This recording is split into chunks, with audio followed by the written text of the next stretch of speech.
10. The Law of Human Progress. What in me is dark illumine, what is low raise and support, that to the height of this great argument I may assert eternal providence, and justify the ways of God to men. Milton. Book 10, Chapter 1. The current theory of human progress, its insufficiency. If the conclusions at which we have arrived are correct, they will fall under a larger generalization. Let us, therefore, recommence our inquiry from a higher standpoint, whence we may survey a wider field. What is the law of human progress? This is a question which, were it not for what has gone before, I should hesitate to review in the brief space I can now devote to it, as it involves, directly or indirectly, some of the very highest problems with which the human mind can engage. But it is a question which naturally comes up. Are or are not the conclusions to which we have come consistent with the great law under which human development goes on? What is that law? We must find the answer to our question, for the current philosophy, though it clearly recognizes the existence of such a law, gives no more satisfactory account of it than the current political economy does of the persistence of want amid advancing wealth. Let us, as far as possible, keep to the firm ground of facts. Whether man was or was not gradually developed from an animal, it is not necessary to inquire. However intimate may be the connection between questions which relate to men as we know him and questions which relate to his genesis, it is only from the former upon the latter that light can be thrown. Inference cannot proceed from the unknown to the known. It is only from facts of which we are cognizant that we can infer what has preceded cognizance. However man may have originated, all we know of him is as man, just as he is now to be found. There is no record or trace of him in any lower condition than that in which savages are still to be met. By whatever bridge he may have crossed the wide chasm which now separates him from the brutes, there remain of it no vestiges. Between the lowest savages of whom we know and the highest animals, there is an irreconcilable difference, a difference not merely of degree but of kind. Many of the characteristics, actions, and emotions of man are exhibited by the lower animals, but man, no matter how low in the scale of humanity, has never yet been found destitute of one thing of which no animal shows the slightest trace, a clearly recognizable but almost undefinable something, which gives him the power of improvement, which makes him the progressive animal. The beaver builds a dam, and the bird a nest, and the bee a cell. But while beavers' dams and birds' nests and bees' cells are always constructed on the same model, the house of the man passes from the rude hut of leaves and branches to the magnificent mansion replete with modern conveniences. The dog can to a certain extent connect cause and effect, and may be taught some tricks, but his capacity in these respects has not been a whit increased during all the ages he has been the associate of improving man, and the dog of civilization is not a whit more accomplished or intelligent than the dog of the wandering savage. We know of no animal that uses clothes, that cooks its food, that makes itself tools or weapons, that breeds other animals that it wishes to eat, or that has an articulate language. But men who do not do such things have never yet been found or heard of, except in fable. That is to say, man, wherever we know him, exhibits this power of supplementing what nature has done for him by what he does for himself, and, in fact, so inferior is the physical endowment of man that there is no part of the world, save perhaps some of the small islands of the Pacific, where without this faculty he could maintain an existence. Man everywhere and at all times exhibits this faculty. Everywhere and at all times of which we have knowledge he has made some use of it. But the degree in which this has been done greatly varies. Between the rude canoe and the steamship, between the boomerang and the repeating rifle, between the roughly carved wooden idol and the breathing marble of Grecian art, between savage knowledge and modern science, between the wild Indian and the white settler, Between the Hottentot woman and the belle of polished society there is an enormous difference. The varying degrees in which this faculty is used cannot be ascribed to differences in original capacity. The most highly improved peoples of the present day were savages within historic times, and we meet with the widest differences between peoples of the same stock. Nor can they be wholly ascribed to differences in physical environment. The cradles of learning and the arts are now in many cases tenanted by barbarians, and within a few years great cities rise on the hunting grounds of wild tribes. All these differences are evidently connected with social development. Beyond perhaps the veriest rudiments, it becomes possible for man to improve only as he lives with his fellows. All these improvements, therefore, in man's powers and conditions we summarize in the term civilization. Men improve as they become civilized, or learn to cooperate in society. What is the law of this improvement? By what common principle can we explain the different stages of civilization at which different communities have arrived? In what consists essentially the progress of civilization, so that we may say of varying social adjustments, this favors it and that does not, or explain why an institution or condition which may at one time advance it may at another time retard it?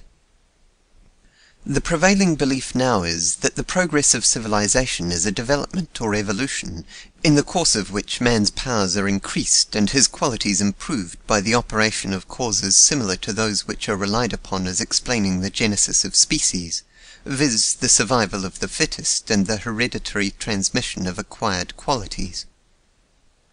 That civilization is in evolution, that it is, in the language of Herbert Spencer, a progress from an indefinite, incoherent homogeneity to a definite, coherent heterogeneity, there is no doubt. But to say this is not to explain or identify the causes which forward or retard it. How far the sweeping generalizations of Spencer, which seek to account for all phenomena under terms of matter and force, may, properly understood, include all these causes, I am unable to say. But, as scientifically expounded, the development philosophy has either not yet definitely met this question, or has given birth, or rather coherency, to an opinion which does not accord with the facts. The vulgar explanation of progress is, I think, very much like the view naturally taken by the money-maker of the causes of the unequal distribution of wealth. His theory, if he has one, usually is, that there is plenty of money to be made by those who have will and ability, and that it is ignorance or idleness or extravagance that makes the difference between the rich and the poor. And so the common explanation of differences of civilization is of differences in capacity. The civilized races are the superior races, and advance in civilization is according to this superiority, just as English victories were, in common English opinion, due to the natural superiority of Englishmen to frog-eating Frenchmen.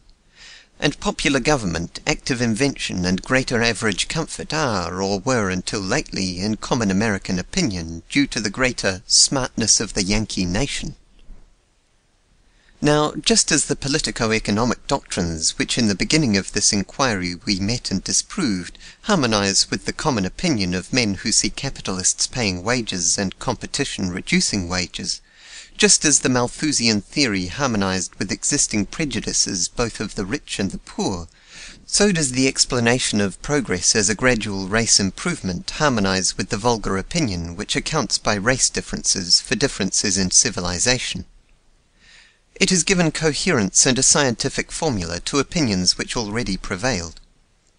Its wonderful spread since the time Darwin first startled the world with his Origin of Species has not been so much a conquest as an assimilation. The view which now dominates the world of thought is this, that the struggle for existence, just in proportion as it becomes intense, impels men to new efforts and inventions.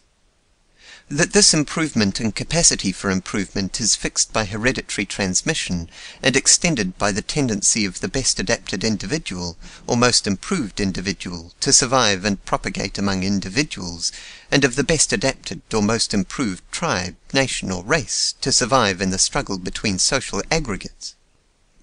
On this theory, the differences between man and the animals, and differences in the relative progress of men, are now explained as confidently, and all but as generally, as a little while ago they were explained upon the theory of special creation and divine interposition. The practical outcome of this theory is in a sort of hopeful fatalism, of which current literature is full. Footnote. In semi-scientific or popularized form, this may perhaps be seen in best, because frankest expression in The Martyrdom of Man, by Winwood Reade, a writer of singular vividness and power. This book is in reality a history of progress, or rather a monograph upon its causes and methods, and will well repay perusal for its vivid pictures, whatever may be thought of the capacity of the author for philosophic generalization. The connection between subject and title may be seen by the conclusion, "I give to universal history a strange but true title, The Martyrdom of Man. In each generation the human race has been tortured that their children might profit by their woes. Our own prosperity is founded on the agonies of the past. Is it therefore unjust that we also should suffer for the benefit of those who are to come?" End of footnote. In this view, progress is the result of forces which work slowly, steadily, and remorselessly for the elevation of man. War, slavery, tyranny, superstition, famine, and pestilence, the want and misery which fester in modern civilization, are the impelling causes which drive man on, by eliminating poorer types and extending the higher, and hereditary transmission is the power by which advances are fixed, and past advances made the footing for new advances. The individual is the result of changes thus impressed upon and perpetuated through a long series of past individuals, and the social organization takes its form from the individuals of which it is composed.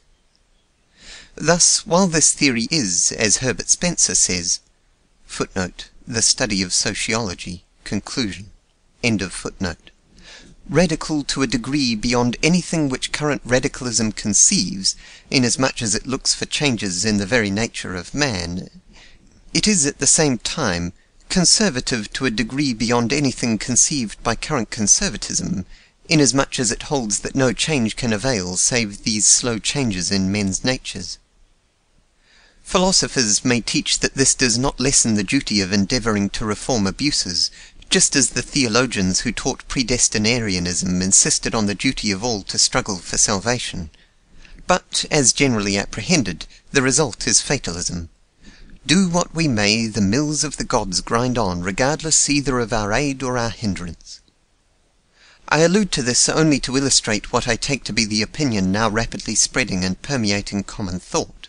Not that in the search for truth any regard for its effects should be permitted to bias the mind. But this I take to be the current view of civilization, that it is the result of forces operating in the way indicated which slowly change the character and improve and elevate the powers of man, that the difference between civilized man and savage is of a long race education which has become permanently fixed in mental organization, and that this improvement tends to go on increasingly to a higher and higher civilization.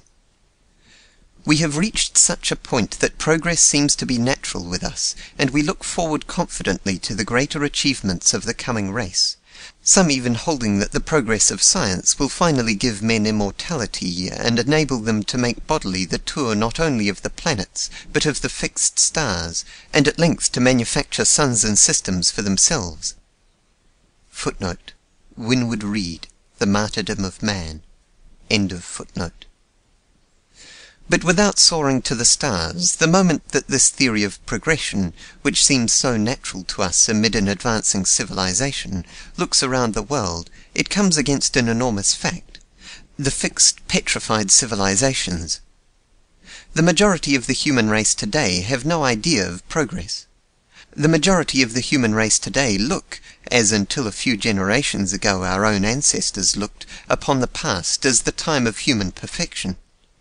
The difference between the savage and the civilized man may be explained on the theory that the former is as yet so imperfectly developed that his progress is hardly apparent. But how, upon the theory that human progress is the result of general and continuous causes, shall we account for the civilizations that had progressed so far and then stopped? It cannot be said of the Hindu and of the Chinaman, as it may be said of the savage, that our superiority is the result of a longer education, that we are, as it were, the grown men of nature, while they are the children. The Hindus and the Chinese were civilized when we were savages. They had great cities, highly organized and powerful governments, literatures, philosophies, polished manners, considerable division of labor, large commerce, and elaborate arts, when our ancestors were wandering barbarians, living in huts and skin tents, not a whit further advanced than the American Indians. While we have progressed from this savage state to 19th century civilization, they have stood still. If progress be the result of fixed laws, inevitable and eternal, which impel men forward, how shall we account for this? One of the best popular expounders of the development philosophy, Walter Bagehot, Physics and Politics, admits the force of this objection, and endeavors in this way to explain it. That the first thing necessary to civilize man is to tame him, to induce him to live in association with his fellows in subordination to law, and hence a body or cake of laws and customs grows up, being intensified and extended by natural selection, the tribe or nation thus bound together having an advantage over those who are not. That this cake of custom and law finally becomes too thick and hard to permit further progress, which can go on only as circumstances occur which introduce discussion, and thus permit the freedom and mobility necessary to improvement. This explanation, which Mr. Bagehot offers, as he says, with some misgivings, is, I think, at the expense of the general theory. But it is not worth while speaking of that, for it manifestly does not explain the facts. The hardening tendency of which Mr. Bagehot speaks would show itself at a very early period of development, and his illustrations of it are nearly all drawn from savage or semi-savage life. Whereas these arrested civilizations had gone a long distance before they stopped. There must have been a time when they were very far advanced as compared with the savage state, and were yet plastic, free, and advancing. These arrested civilizations stopped at a point which was hardly in anything inferior, and in many respects superior to European civilization of, say, the 16th or at any rate the 15th century. Up to that point, then, there must have been discussion, the hailing of what was new, and mental activity of all sorts. They had architects who carried the art of building, necessarily by a series of innovations or improvements, up to a very high point. Shipbuilders who, in the same way, by innovation after innovation, finally produced as good a vessel as the warships of Henry VIII. Inventors who stopped only on the verge of our most important improvements, and from some of whom we can yet learn. Engineers who constructed great irrigation works and navigable canals. Rival schools of philosophy and conflicting ideas of religion. One great religion, in many respects resembling Christianity, rose in India, displaced the old religion, passed into China, sweeping over that country, and was displaced again in its old seats, just as Christianity was displaced in its first seats. There was life, and active life, and the innovation that begets improvement, long after men had learnt to live together. And, moreover, both India and China have received the infusion of new life in conquering races with different customs and modes of thought. The most fixed and petrified of all civilizations of which we know anything was that of Egypt, where even art finally assumed a conventional and inflexible form. But we know that behind this must have been a time of life and vigor, a freshly developing and expanding civilization such as ours is now, or the arts and sciences could never have been carried to such a pitch. And recent excavations have brought to light from beneath what we before knew of Egypt and earlier Egypt still, in statues and carvings which, instead of a hard and formal type, beam with life and expression, which show art struggling, ardent, natural and free, the sure indication of an active and expanding life. So it must have been once with all now unprogressive civilizations. But it is not merely these arrested civilizations that the current theory of development fails to account for. It is not merely that men have gone so far on the path of progress and then stopped. It is that men have gone far on the path of progress and then gone back. It is not merely an isolated case that thus confronts the theory, it is the universal rule. Every civilization that the world has yet seen has had its period of vigorous growth, of arrest and stagnation, its decline and fall. Of all the civilizations that have arisen and flourished, there remain today but those that have been arrested, and our own, which is not yet as old as were the pyramids when Abraham looked upon them, while behind the pyramids were 20 centuries of recorded history. That our own civilization has a broader base, is of a more advanced type, moves quicker and soars higher than any preceding civilization is undoubtedly true. But in these respects it is hardly more in advance of the Greco-Roman civilization than that was in advance of Asiatic civilization. And if it were, that would prove nothing as to its permanence and future advance, unless it be shown that it is superior in those things which caused the ultimate failure of its predecessors. The current theory does not assume this.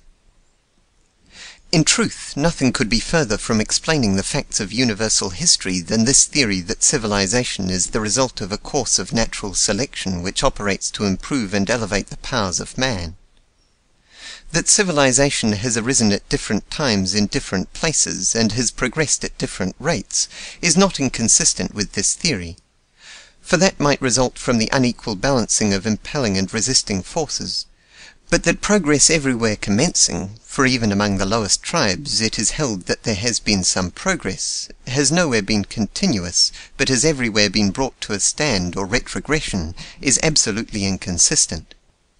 For if progress operated to fix an improvement in man's nature and thus to produce further progress, though there might be occasional interruption, yet the general rule would be that progress would be continuous, that advance would lead to advance, and civilization develop into higher civilization.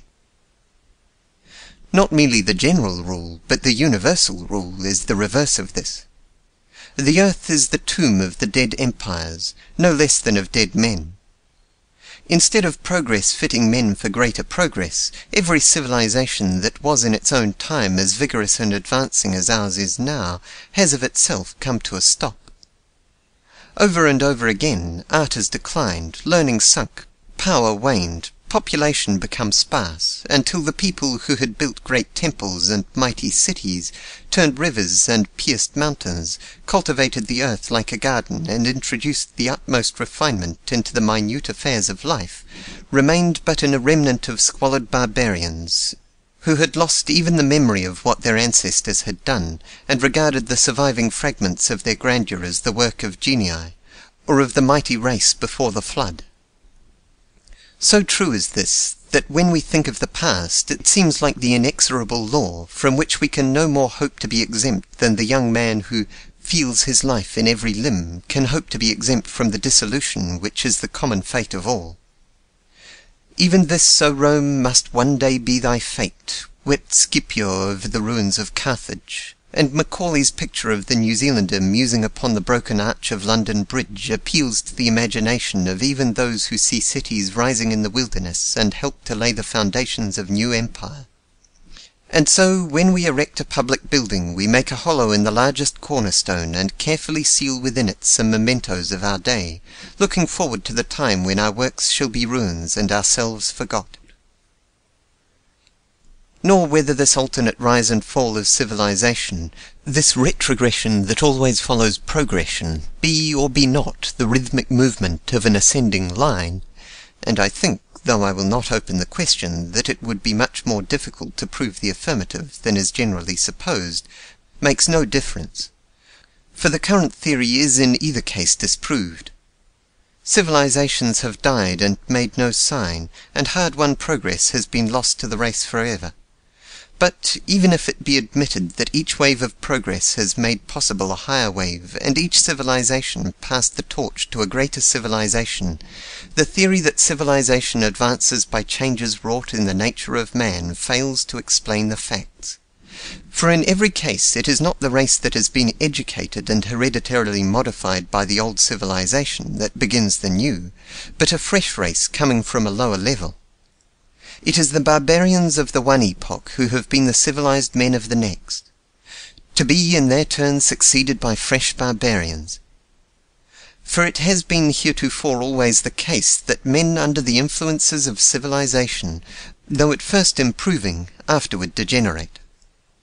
The civilized man of today is vastly the superior of the uncivilized, but so in the time of its vigor was the civilized man of every dead civilization. But there are such things as the vices, the corruptions, the innovations of civilization, which past a certain point have always heretofore shown themselves. Every civilization that has been overwhelmed by barbarians has really perished from internal decay. This universal fact, the moment that it is recognized, disposes of the theory that progress is by hereditary transmission. Looking over the history of the world, the line of greatest advance does not coincide for any length of time with any line of heredity. On any particular line of heredity, retrogression seems always to follow advance. Shall we therefore say that there is a national or race life, as there is an individual life, that every social aggregate has, as it were, a certain amount of energy, the expenditure of which necessitates decay? This is an old and widespread idea that is yet largely held, and that may be constantly seen cropping out incongruously in the writings of the expounders of the development philosophy. Indeed, I do not see why it may not be stated in terms of matter and of motion, so as to bring it clearly within the generalizations of evolution. For considering its individuals as atoms, the growth of society is an integration of matter and concomitant dissipation of motion, during which the matter passes from an indefinite, incoherent homogeneity to a definite, coherent heterogeneity, and during which the retained motion undergoes a parallel transformation. Footnote: Herbert Spencer's Definition of Evolution, First Principles, page 396. End of footnote. And thus an analogy may be drawn between the life of a society and the life of a solar system upon the nebular hypothesis. As the heat and light of the sun are produced by the aggregation of atoms evolving motion, which finally ceases when the atoms at length come to a state of equilibrium or rest, and a state of immobility succeeds, which can be broken in again only by the impact of external forces, which reverse the process of evolution, integrating motion and dissipating matter in the form of gas, again to evolve motion by its condensation. So, it may be said, does the aggregation of individuals in a community evolve a force which produces the light and warmth of civilization, but when this process ceases and the individual components are brought into a state of equilibrium, assuming their fixed places, petrifaction ensues, and the breaking up and diffusion caused by an incursion of barbarians is necessary to the recommencement of the process and a new growth of civilization. But analogies are the most dangerous modes of thought. They may connect resemblances and yet disguise or cover up the truth. And all such analogies are superficial. While its members are constantly reproduced in all the fresh vigor of childhood, a community cannot grow old, as does a man, by the decay of its powers. While its aggregate force must be the sum of the forces of its individual components, a community cannot lose vital power unless the vital powers of its components are lessened. Yet in both the common analogy which likens the life power of a nation to that of an individual, and in the one I have supposed, lurks the recognition of an obvious truth. The truth that the obstacles which finally bring progress to a halt are raised by the course of progress, that what has destroyed all previous civilizations has been the conditions produced by the growth of civilization itself.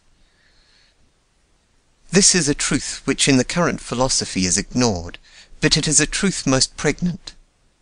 Any valid theory of human progress must account for it. Book 10, Chapter 2. Differences in civilization. To what due? In attempting to discover the law of human progress, the first step must be to determine the essential nature of these differences which we describe as differences in civilization. That the current philosophy, which attributes social progress to changes wrought in the nature of man, does not accord with historical facts, we have already seen. And we may also see, if we consider them, that the differences between communities in different stages of civilization cannot be ascribed to innate differences in the individuals who compose these communities. That there are natural differences is true, and that there is such a thing as hereditary transmission of peculiarities is undoubtedly true. But the great differences between men in different states of society cannot be explained in this way. The influence of heredity, which is now the fashion to rate so highly, is as nothing compared with the influences which mould the man after he comes into the world. What is more ingrained in habit than language, which becomes not merely an automatic trick of the muscles, but the medium of thought? What persists longer or will quicker show nationality? Yet we are not born with a predisposition to any language. Our mother tongue is our mother tongue only because we learnt it in infancy. Although his ancestors have thought and spoken in one language for countless generations, a child who hears from the first nothing else will learn with equal facility any other tongue. And so of other national or local or class peculiarities. They seem to be matters of education and habit, not of transmission. Cases of white children captured by Indians in infancy and brought up in the wigwam show this. They become thorough Indians. And so, I believe, with children brought up by gypsies. That this is not so true of the children of Indians or other distinctly marked races brought up by whites is, I think, due to the fact that they are never treated precisely as white children.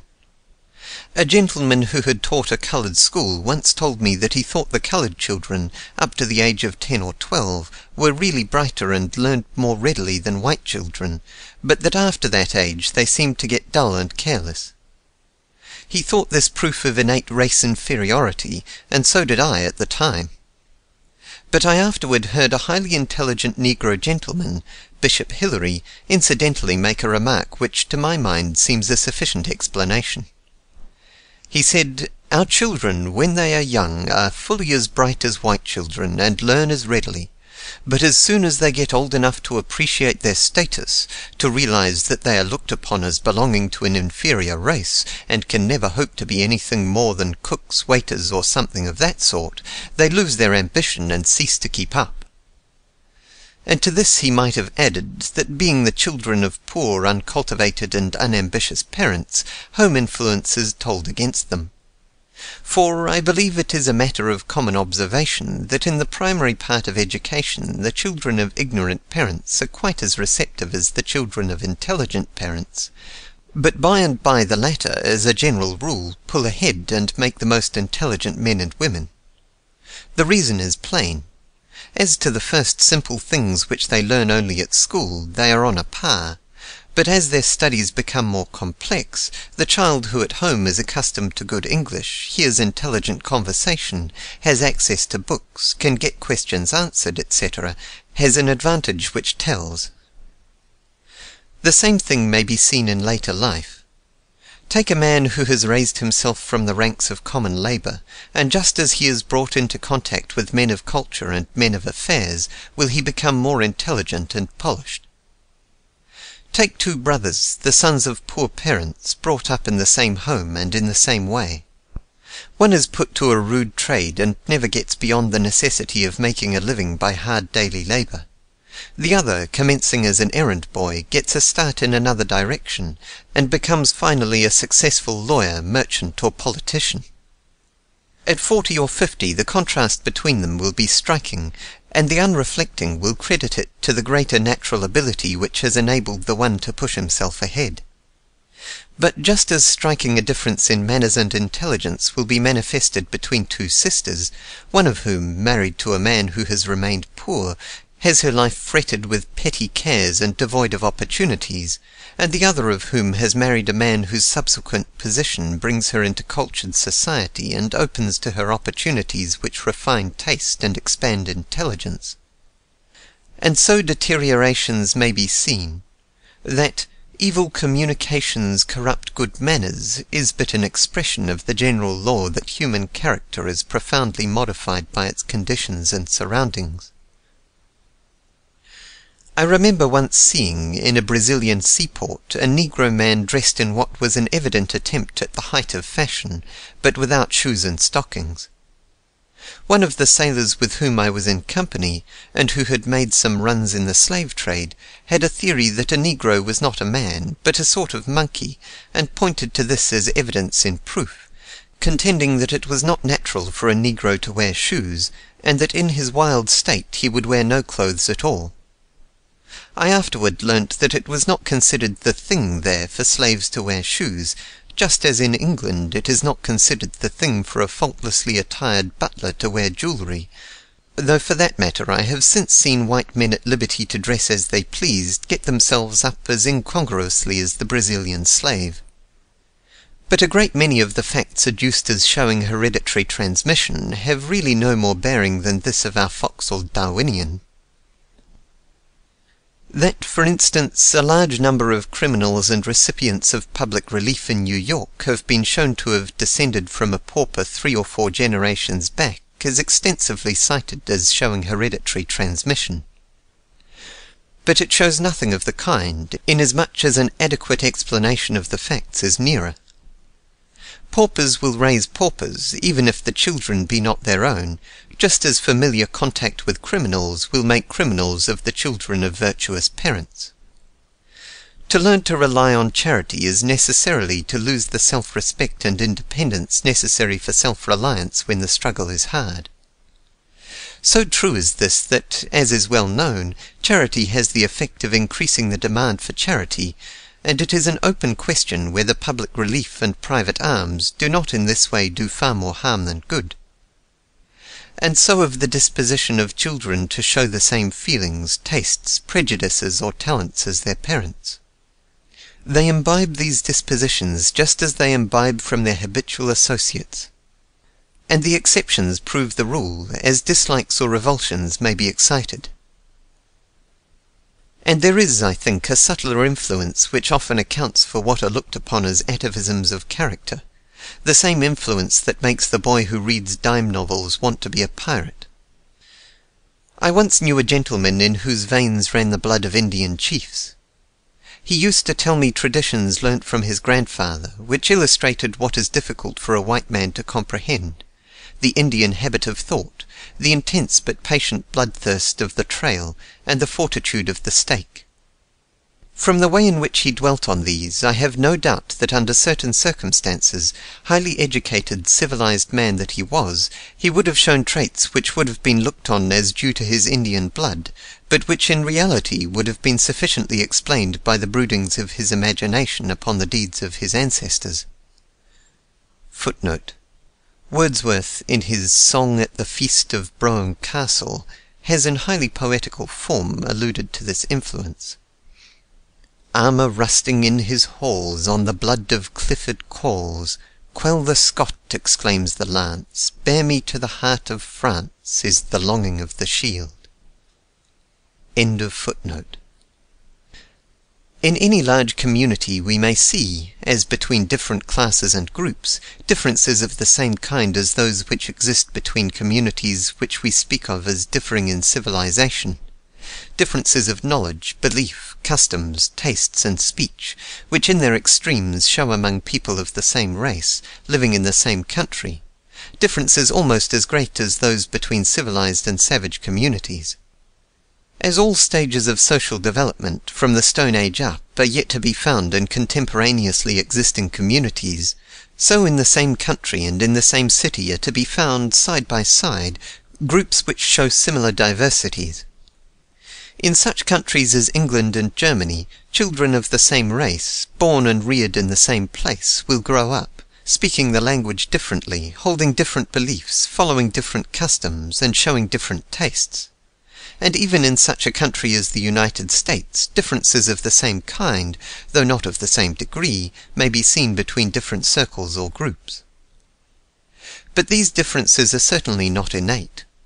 No baby is born a Methodist or Catholic, to drop its H's or to sound them. All these differences which distinguish different groups or circles are derived from association in these circles. The Janissaries were made up of youths torn from Christian parents at an early age, but they were nonetheless fanatical Muslims and nonetheless exhibited all the Turkish traits. The Jesuits and other orders show distinct character, but it is certainly not perpetuated by hereditary transmissions, and even such associations as schools or regiments, where the components remain but a short time and are constantly changing, exhibit general characteristics, which are the result of mental impressions perpetuated by association. Now, it is this body of traditions, beliefs, customs, laws, habits, and associations, which arise in every community and which surround every individual, this superorganic environment, as Herbert Spencer calls it, that, as I take it, is the great element in determining national character. It is this, rather than hereditary transmission, which makes the Englishman differ from the Frenchman, the German from the Italian, the American from the Chinaman, and the civilized man from the savage man. It is in this way that national traits are preserved, extended, or altered. Within certain limits, or, if you choose, without limits in itself, hereditary transmission may develop or alter qualities, but this is much more true of the physical than of the mental part of a man, and much more true of animals than it is even of the physical part of man. Deductions from the breeding of pigeons or cattle will not apply to man, and the reason is clear. The life of man, even in his rudest state, is infinitely more complex. He is constantly acted on by an infinitely greater number of influences, amid which the relative influence of heredity becomes less and less. A race of men with no greater mental activity than the animals, men who only ate, drank, slept, and propagated, might, I doubt not, by careful treatment and selection and breeding, be made, in course of time, to exhibit as great diversities in bodily shape and character as similar means have produced in the domestic animals. But there are no such men, and in men as they are, mental influences, acting through the mind upon the body, would constantly interrupt the process. You cannot fatten a man whose mind is on the strain, by cooping him up and feeding him as you would fatten a pig. In all probability, men have been upon the earth longer than many species of animals. They have been separated from each other under differences of climate that produce the most marked differences in animals, and yet the physical differences between the different races of men are hardly greater than the difference between white horses and black horses. They are certainly nothing like as great as between dogs of the same subspecies, as, for instance, the different varieties of the terrier or spaniel. And even these physical differences between races of men, it is held by those who account for them by natural selection and hereditary transmission, were brought out when man was much nearer the animal, that is to say, when he had less mind. And if this be true of the physical constitution of man, in how much higher degree is it true of his mental constitution? All our physical parts we bring with us into the world, but the mind develops afterward. There is a stage in the growth of every organism in which it cannot be told, except by the environment, whether the animal that is to be will be fish or reptile, monkey or man. And so with the newborn infant, whether the mind that is yet to awake to consciousness and power is to be English or German, American or Chinese, the mind of a civilized man or the mind of a savage, depends entirely on the social environment in which it is placed. Take a number of infants born of the most highly civilized parents and transport them to an uninhabited country. Suppose them in some miraculous way to be sustained until they come of age to take care of themselves, and what would you have? More helpless savages than any we know of. They would have fire to discover, the rudest tools and weapons to invent, language to construct. They would, in short, have to stumble their way to the simplest knowledge which the lowest races now possess, just as a child learns to walk.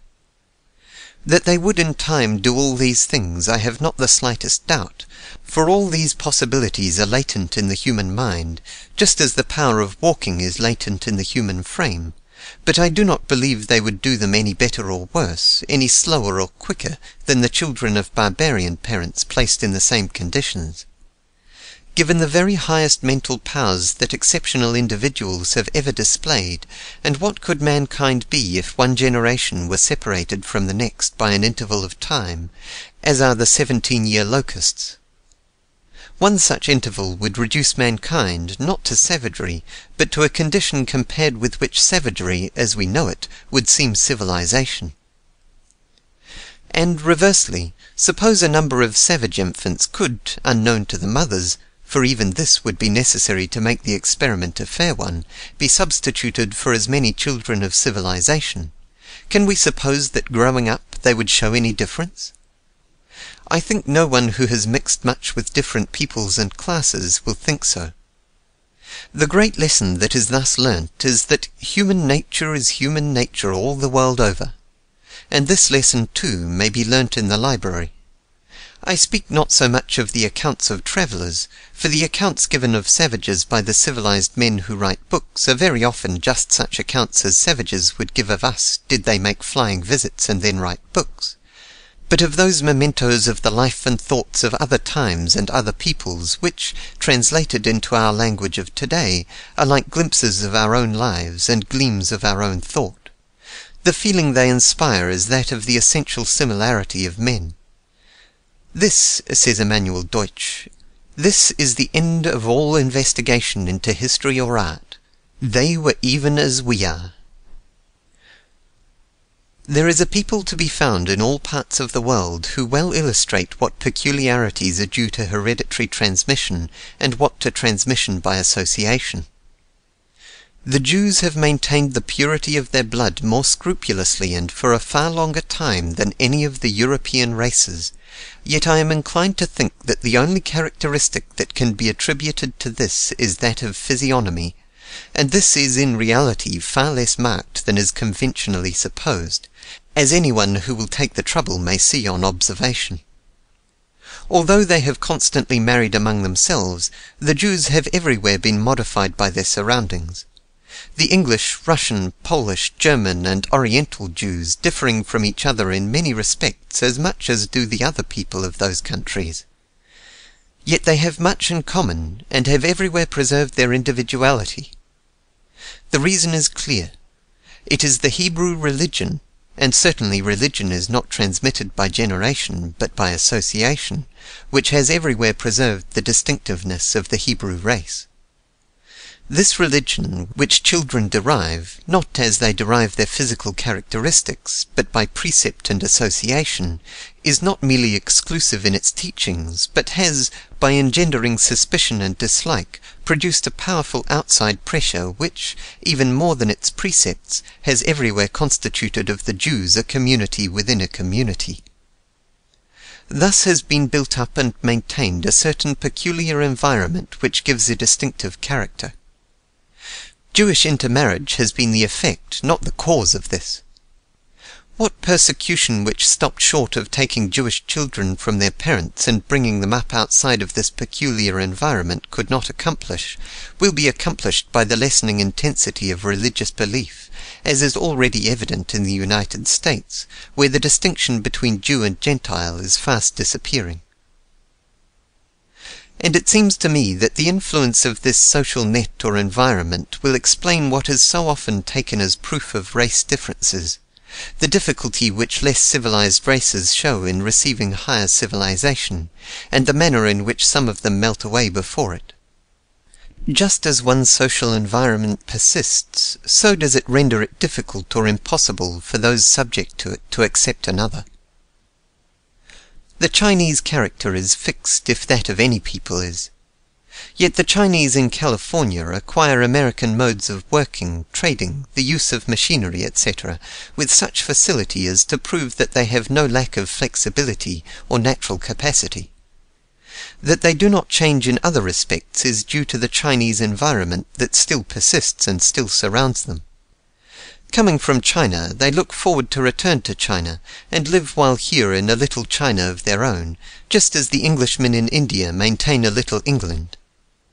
It is not merely that we naturally seek association with those who share our peculiarities, and that thus language, religion, and custom tend to persist where individuals are not absolutely isolated, but that these differences provoke an external pressure which compels such association.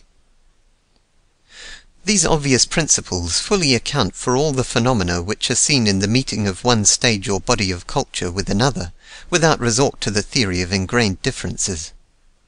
For instance, as comparative philology has shown, the Hindu is of the same race as his English conqueror, and individual instances have abundantly shown that if he could be placed completely and exclusively in the English environment, which, as before stated, could be thoroughly done only by placing infants in English families in such a way that neither they, as they grow up, nor those around them, would be conscious of any distinction, one generation would be all required to thoroughly implant European civilization. But the progress of English ideas and habits in India must be necessarily very slow, because they meet there the web of ideas and habits constantly perpetuated through an immense population, and interlaced with every act of life. Mr. Bagehot, Physics and Politics, endeavours to explain the reason why barbarians waste away before our civilization, while they did not before that of the ancients, by assuming that the progress of civilization has given us tougher physical constitutions.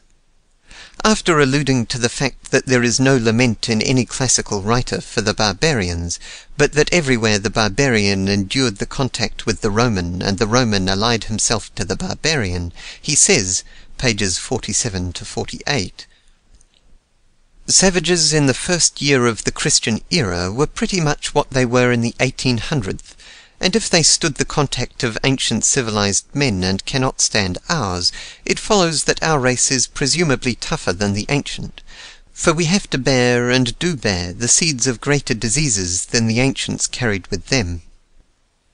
We may use, perhaps, the unvarying savage as a meter to gauge the vigour of the constitution to whose contact he is exposed." Mr. Bagehot does not attempt to explain how it is that 1800 years ago civilization did not give the like relative advantage over barbarism that it does now. But there is no use of talking about that, or of the lack of proof that the human constitution has been a whit improved. To anyone who has seen how the contact of our civilization affects the inferior races, a much readier though less flattering explanation will occur.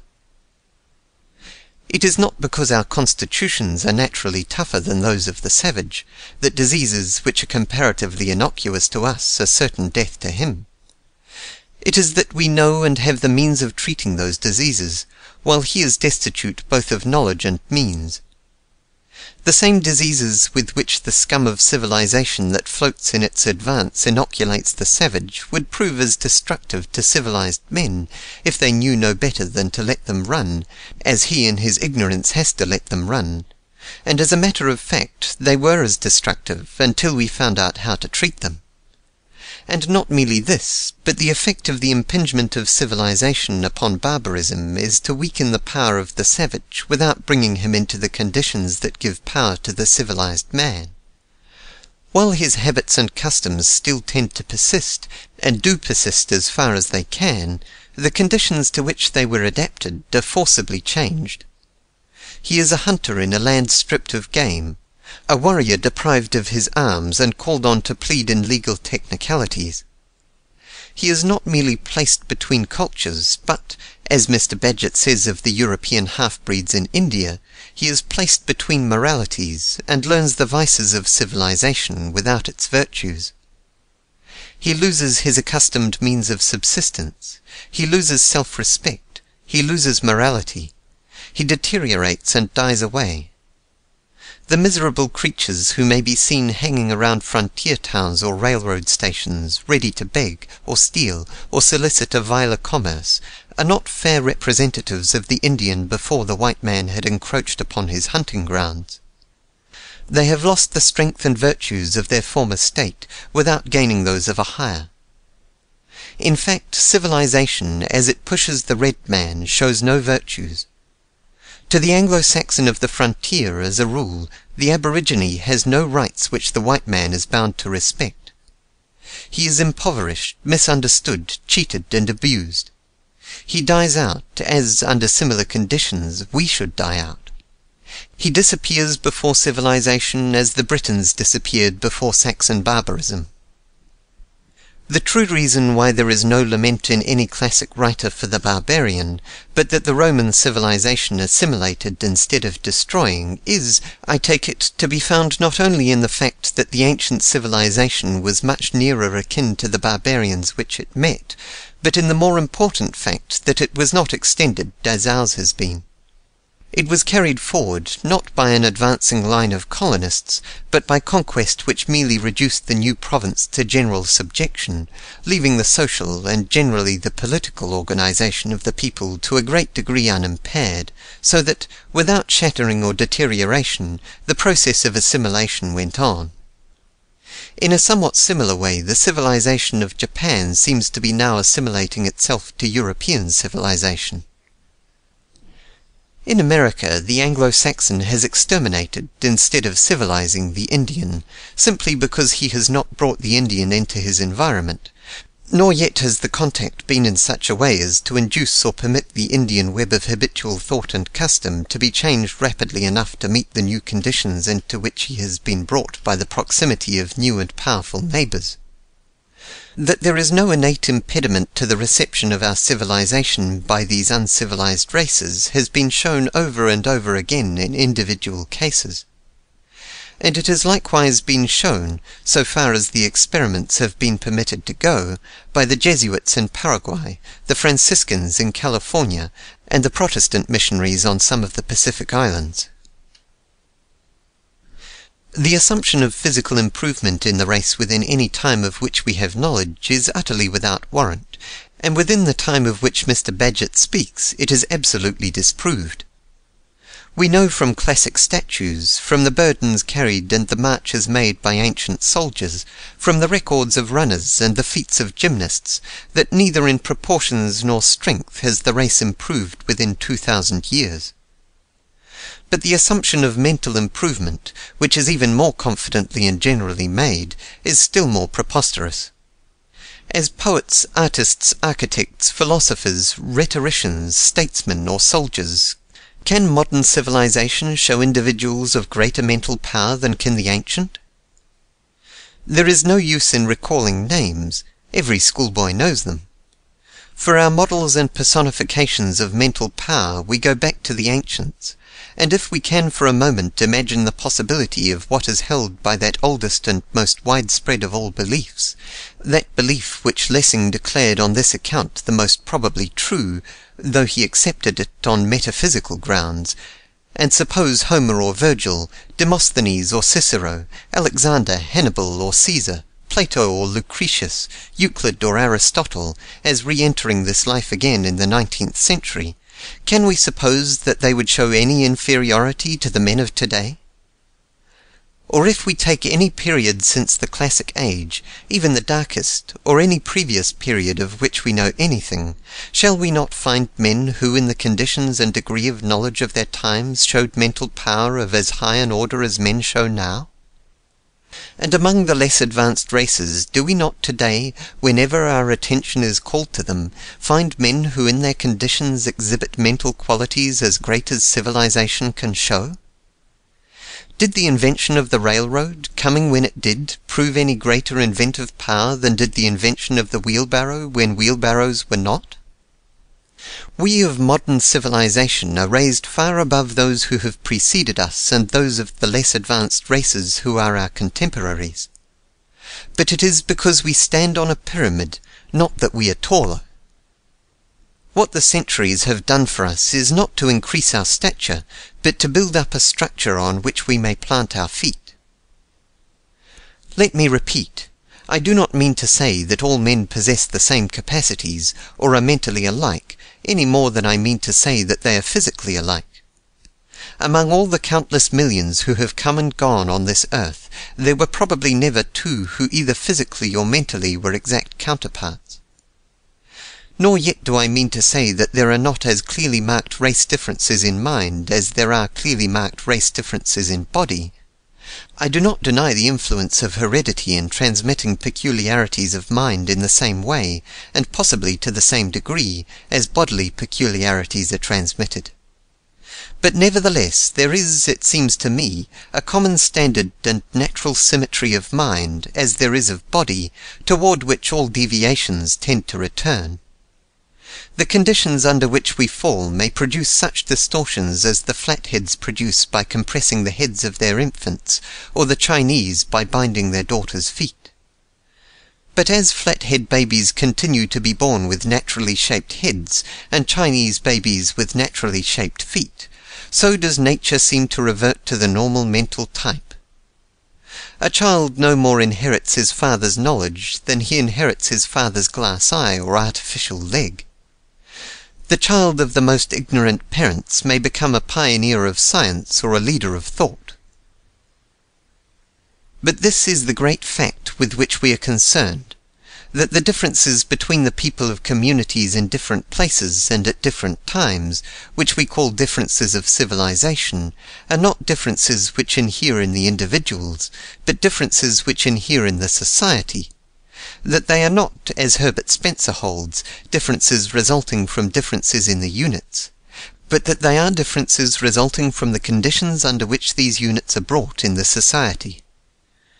In short, I take the explanation of the differences which distinguish communities to be this: that each society, small or great, necessarily weaves for itself a web of knowledge, beliefs, customs, language, tastes, institutions, and laws.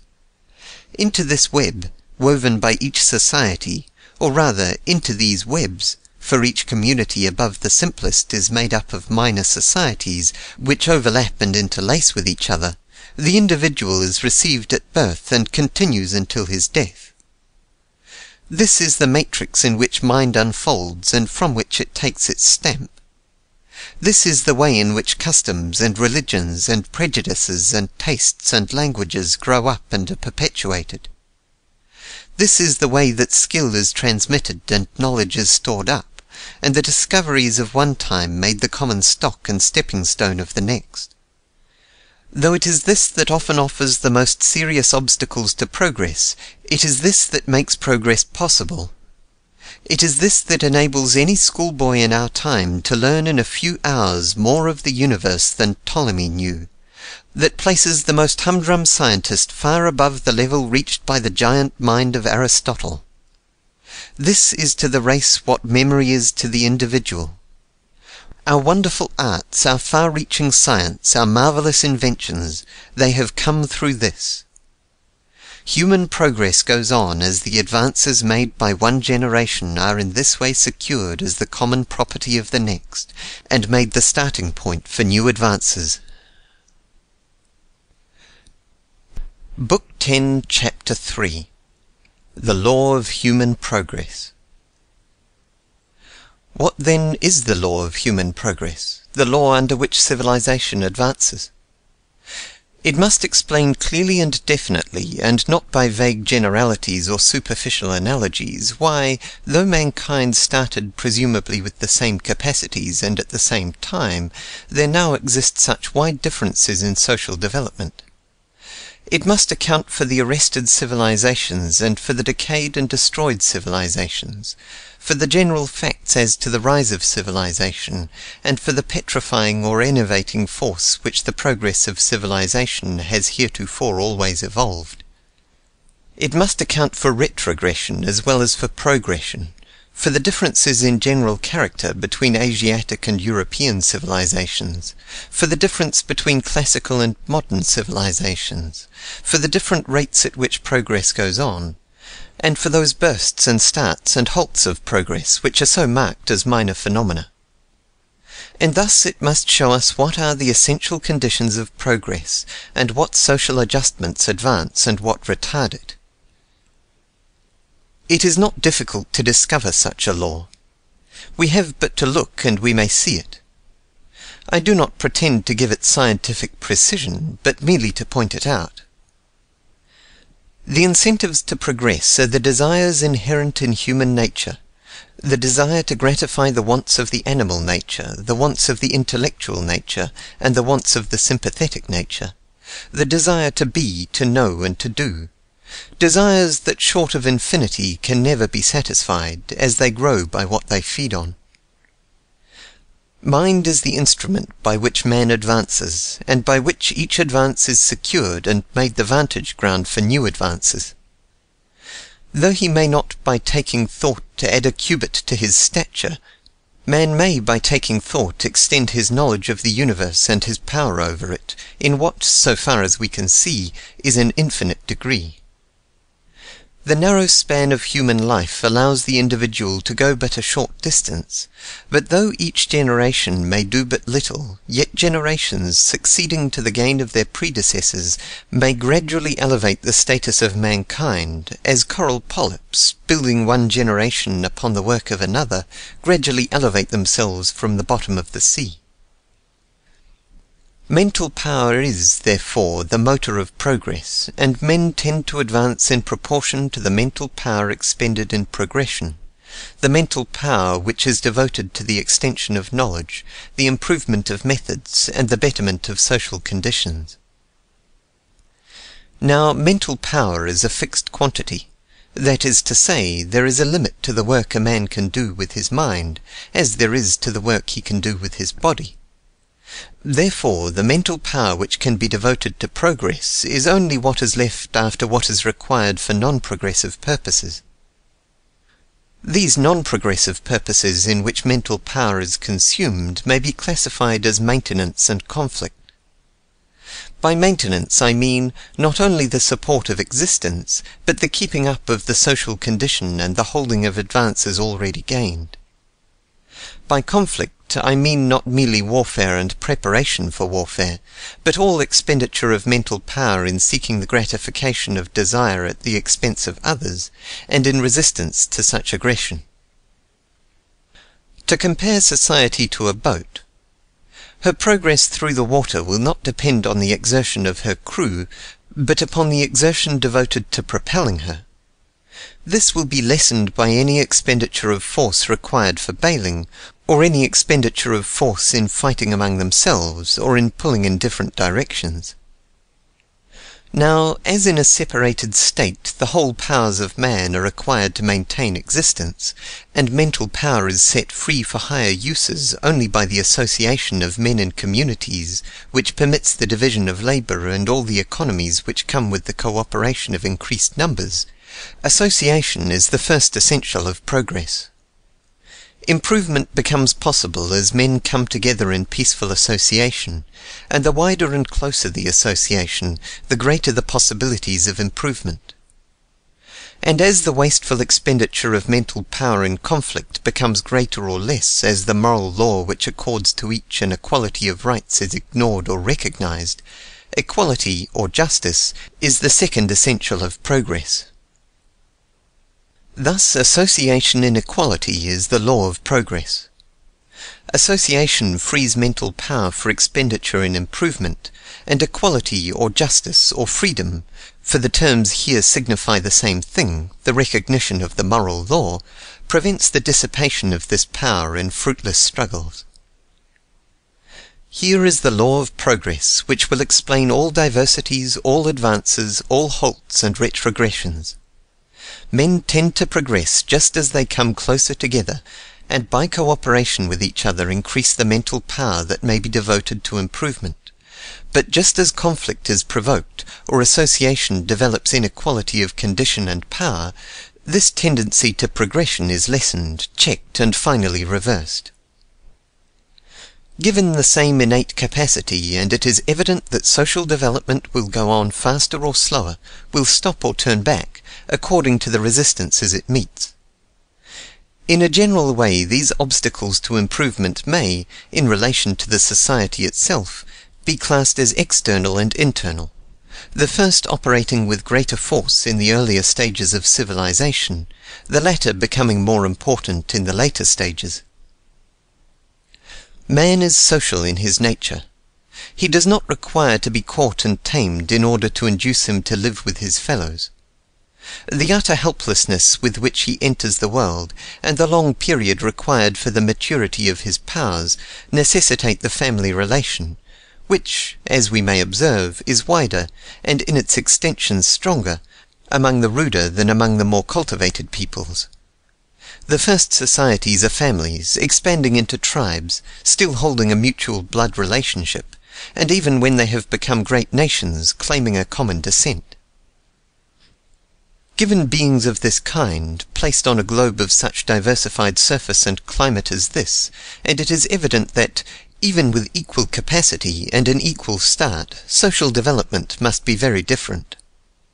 The first limit or resistance to association will come from the conditions of physical nature, and as these greatly vary with locality, corresponding differences in social progress must show themselves. The net rapidity of increase, and the closeness with which men, as they increase, can keep together, will, in the rude state of knowledge in which reliance for subsistence must be principally on the spontaneous offerings of nature, very largely depend upon climate, soil, and physical conformation.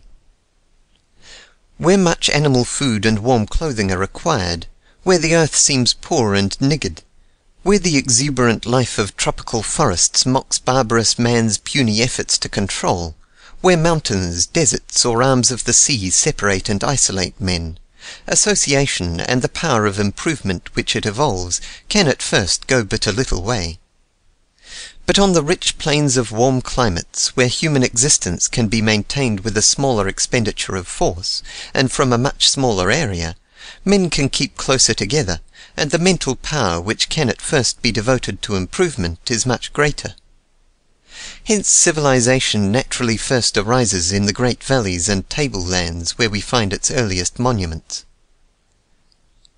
But these diversities in natural conditions not merely thus directly produce diversities in social development, but, by producing diversities in social development, bring out in man himself an obstacle, or rather an active counterforce, to improvement. As families and tribes are separated from each other, the social feeling ceases to operate between them, and differences arise in language, custom, tradition, religion, in short, in the whole social web in which each community, however small or large, constantly spins.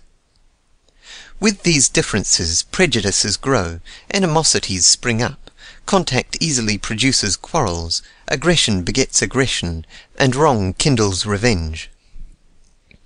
Footnote. How easy it is for ignorance to pass into contempt and dislike! How natural it is for us to consider any difference in manners, customs, religion, etc. as proof of the inferiority of those who differ from us, anyone who has emancipated himself in any degree from prejudice, and who mixes with different classes, may see in civilized society. In religion, for instance, the spirit of the hymn, "I'd rather be a Baptist and wear a shining face than for to be a Methodist and always fall from grace," is observable in all denominations. As the English bishop said, "Orthodoxy is my doxy, heterodoxy is any other doxy," while the universal tendency is to classify all outside of the orthodoxies and heterodoxies of the prevailing religion as heathens or atheists, and the like tendency is observable as to all other differences. End of footnote. And so between these separate social aggregates arises the feeling of Ishmael and the spirit of Cain. Warfare becomes the chronic and seemingly natural relation of societies to each other, and the powers of men are expended in attack or defence, in mutual slaughter and mutual destruction of wealth, or in warlike preparations. How long this hostility persists, the protective tariffs and the standing armies of the civilized world today bear witness. How difficult it is to get over the idea that it is not theft to steal from a foreigner, the difficulty in procuring an international copyright act will show. Can we wonder at the perpetual hostilities of tribes and clans? Can we wonder that when each community was isolated from the others, when each, uninfluenced by the others, was spinning its separate web of social environment, which no individual can escape, that war should have been the rule and peace the exception? They were even as we are. Now, warfare is the negation of association. The separation of men into diverse tribes, by increasing warfare, thus checks improvement. While in the localities where a large increase in numbers is possible without much separation, civilization gains the advantage of exemption from tribal war, even when the community as a whole is carrying on warfare beyond its borders. Thus, where the resistance of nature to the close association of men is slightest, the counterforce of warfare is likely at first to be least felt, and in the rich plains where civilization first begins, it may rise to a great height while scattered tribes are yet barbarous. And thus, when small separated communities exist in a state of chronic warfare which forbids advance, the first step to their civilization is the advent of some conquering tribe or nation that unites these smaller communities into a larger one, in which internal peace is preserved. Where this power of peaceable association is broken up, either by external assaults or internal dissensions, the advance ceases and retrogression begins. But it is not conquest alone that has operated to promote association, and, by liberating mental power from the necessities of warfare, to promote civilization. If the diversities of climate, soil, and configuration of the earth's surface operate at first to separate mankind, they also operate to encourage exchange. And commerce, which is in itself a form of association or cooperation, operates to promote civilization, not only directly, but by building up interests which are opposed to warfare, and dispelling the ignorance which is the fertile mother of prejudices and animosities. And so of religion. Though the forms it has assumed, and the animosities it has aroused, have often sundered men and produced warfare, yet it has at other times been the means of promoting association. A common worship has often, as among the Greeks, mitigated war and furnished the basis of union, while it is from the triumph of Christianity over the barbarians of Europe that modern civilization springs. Had not the Christian Church existed when the Roman Empire went to pieces, Europe, destitute of any bond of association, might have fallen to a condition not much above that of the North American Indians, or only received civilization with an Asiatic impress from the conquering scimitars of the invading hordes which had been welded into a mighty power by a religion which, springing up in the deserts of Arabia, had united tribes separated from time immemorial, and thence issuing brought into the association of a common faith a great part of the human race. Looking over what we know of the history of the world, we thus see civilization everywhere springing up where men are brought into association, and everywhere disappearing as this association is broken up. Thus the Roman civilization, spread over Europe by the conquests which ensured internal peace, was overwhelmed by the incursions of the northern nations that broke society again into disconnected fragments. And the progress that now goes on in our modern civilization began as the feudal system again began to associate men in larger communities, and the spiritual supremacy of Rome to bring these communities into a common relation, as her legions had done before. As the feudal bonds grew into national autonomies, and Christianity worked the amelioration of manners, brought forth the knowledge that during the dark days she had hidden, bound the threads of peaceful union in her all-pervading organization, and taught association in her religious orders, a greater progress became possible, which, as men have been brought into closer and closer association and cooperation, has gone on with greater and greater force. But we shall never understand the course of civilization, and the varied phenomena which its history presents, without a consideration of what I may term the internal resistances, or counterforces, which arise in the heart of advancing society, and which can alone explain how a civilization once fairly started should either come of itself to a halt, or be destroyed by barbarians. The mental power, which is the motor of social progress, is set free by association, which is what, perhaps, it may be more properly called, an integration. Society in this process becomes more complex, its individuals more dependent upon each other. Occupations and functions are specialized. Instead of wandering, population becomes fixed. Instead of each man attempting to supply all of his wants, the various trades and industries are separated. One man acquires skill in one thing and another in another thing. So too of knowledge. the body of which constantly tends to become vaster than one man can grasp, and is separated into different parts, which different individuals acquire and pursue.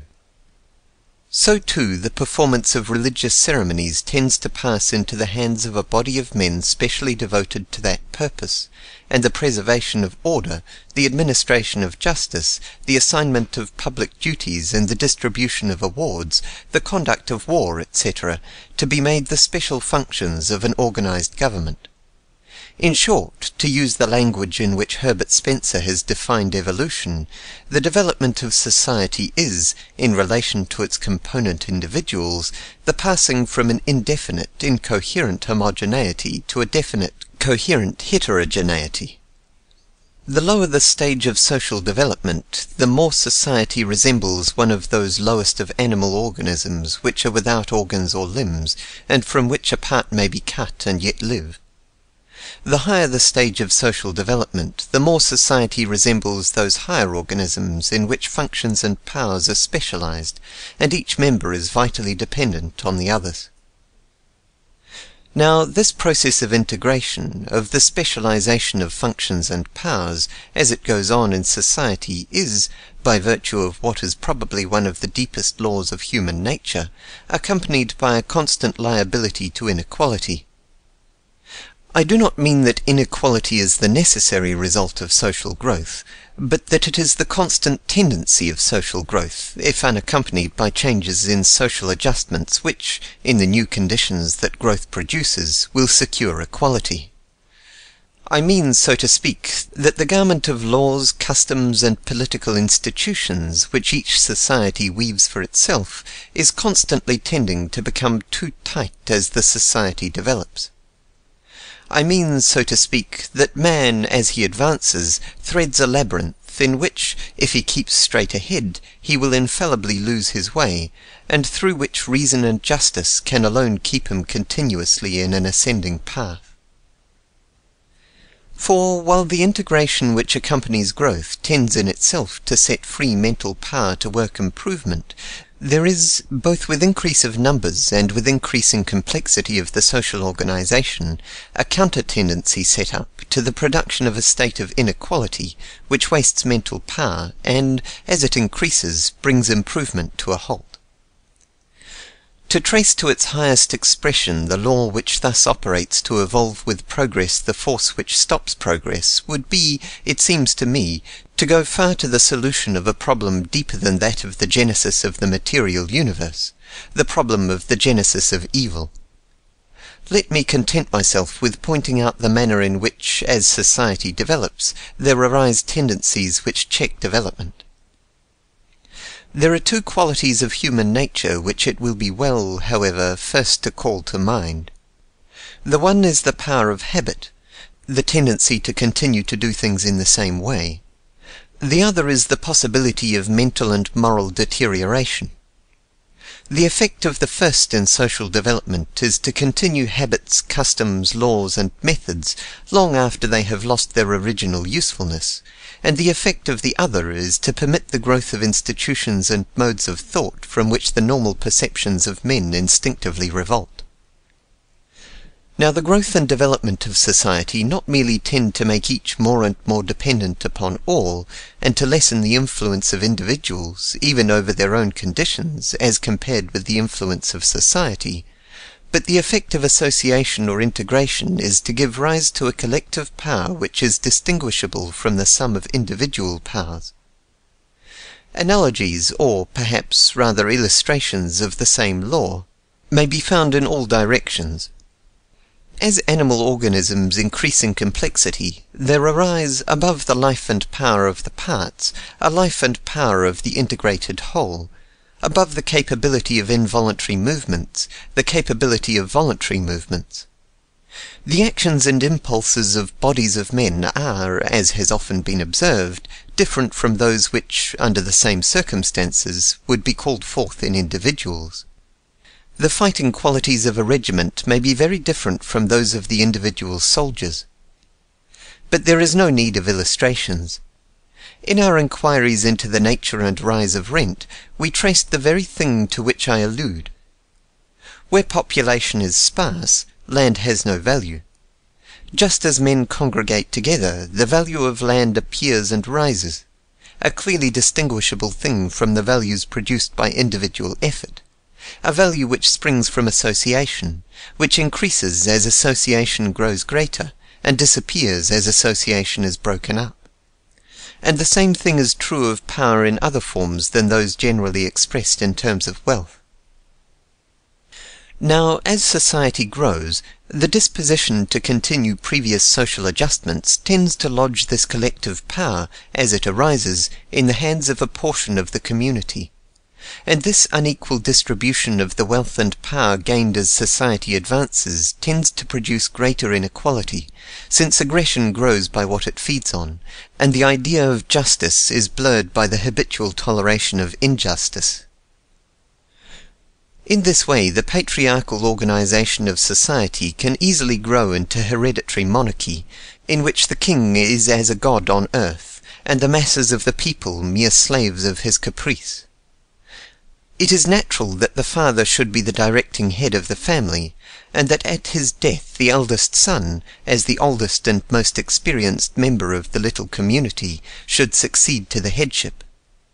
But to continue this arrangement as the family expands is to lodge power in a particular line, and the power thus lodged necessarily continues to increase as the common stock becomes larger and larger, and the power of the community grows. The head of the family passes into the hereditary king, who comes to look upon himself and to be looked upon by others as a being of superior rights. With the growth of the collective power as compared with the power of the individual, his power to reward and to punish increases, and so increase the inducements to flatter and to fear him, until finally, if the process not be disturbed, a nation grovels at the foot of a throne, and 100,000 men toil for 50 years to prepare a tomb for one of their own mortal kind. So the war chief of a little band of savages is but one of their number, whom they follow as their bravest and most wary.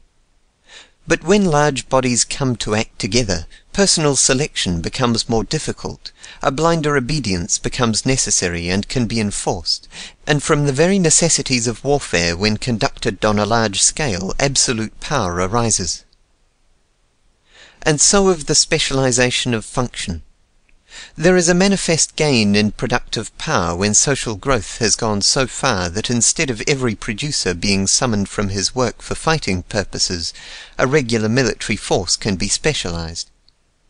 But this inevitability tends to the concentration of power in the hands of the military class or their chiefs.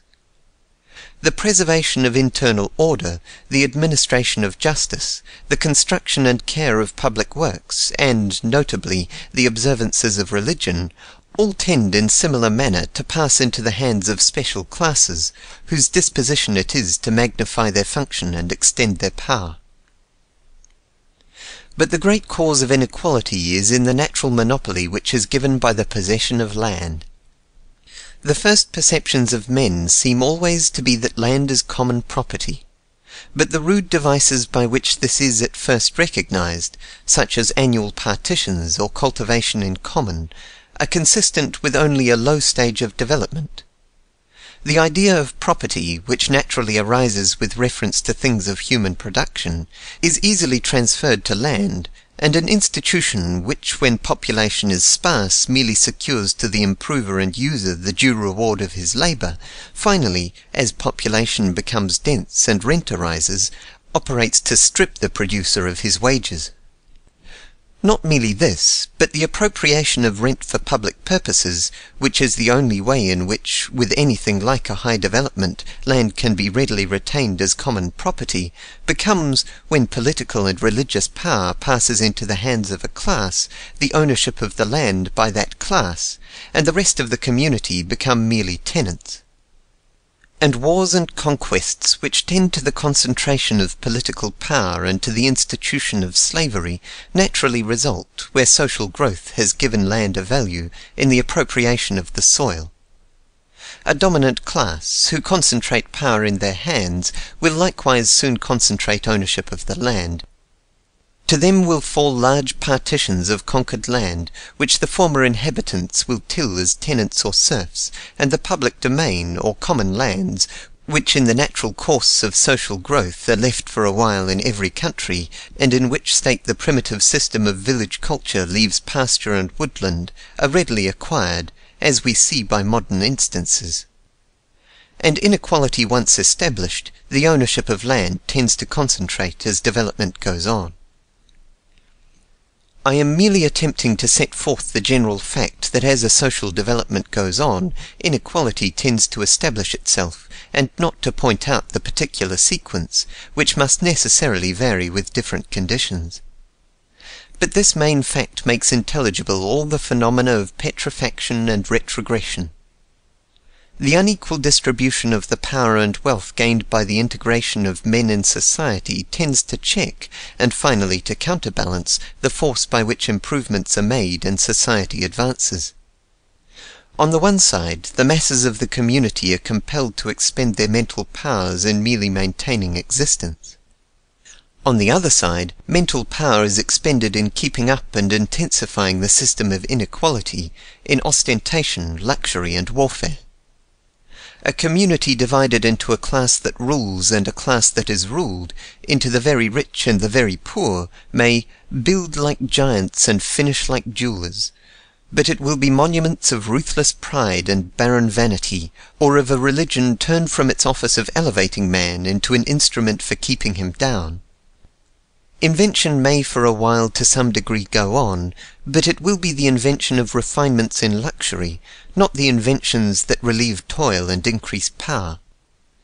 In the arcana of temples or in the chambers of court physicians knowledge may still be sought, but it will be hidden as a secret thing, or if it dares come out to elevate common thought or brighten common life, it will be trodden down as a dangerous innovator.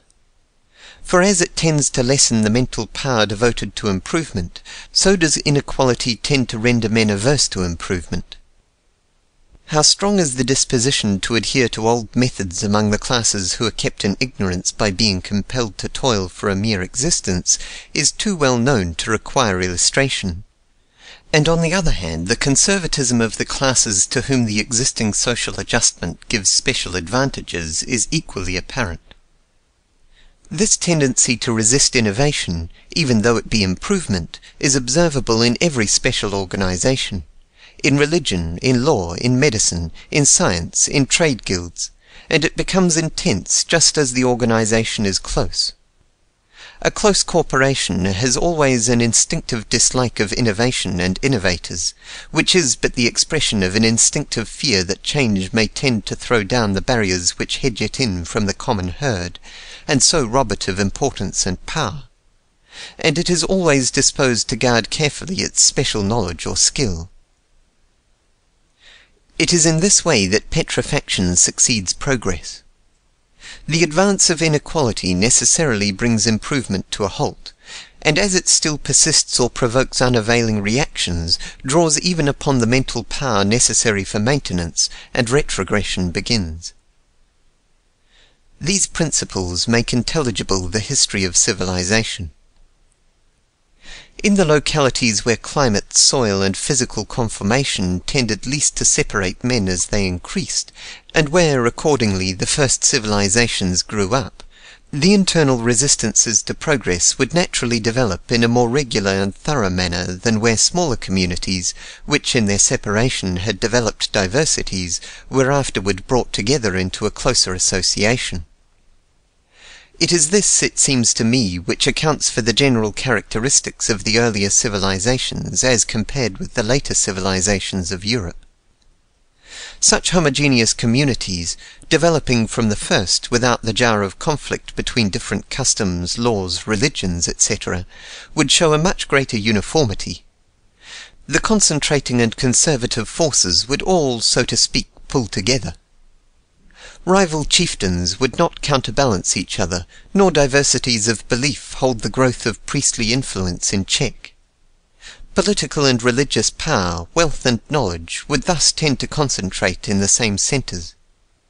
The same causes which tended to produce the hereditary king and hereditary priest would tend to produce the hereditary artisan and labourer, and to separate society into castes.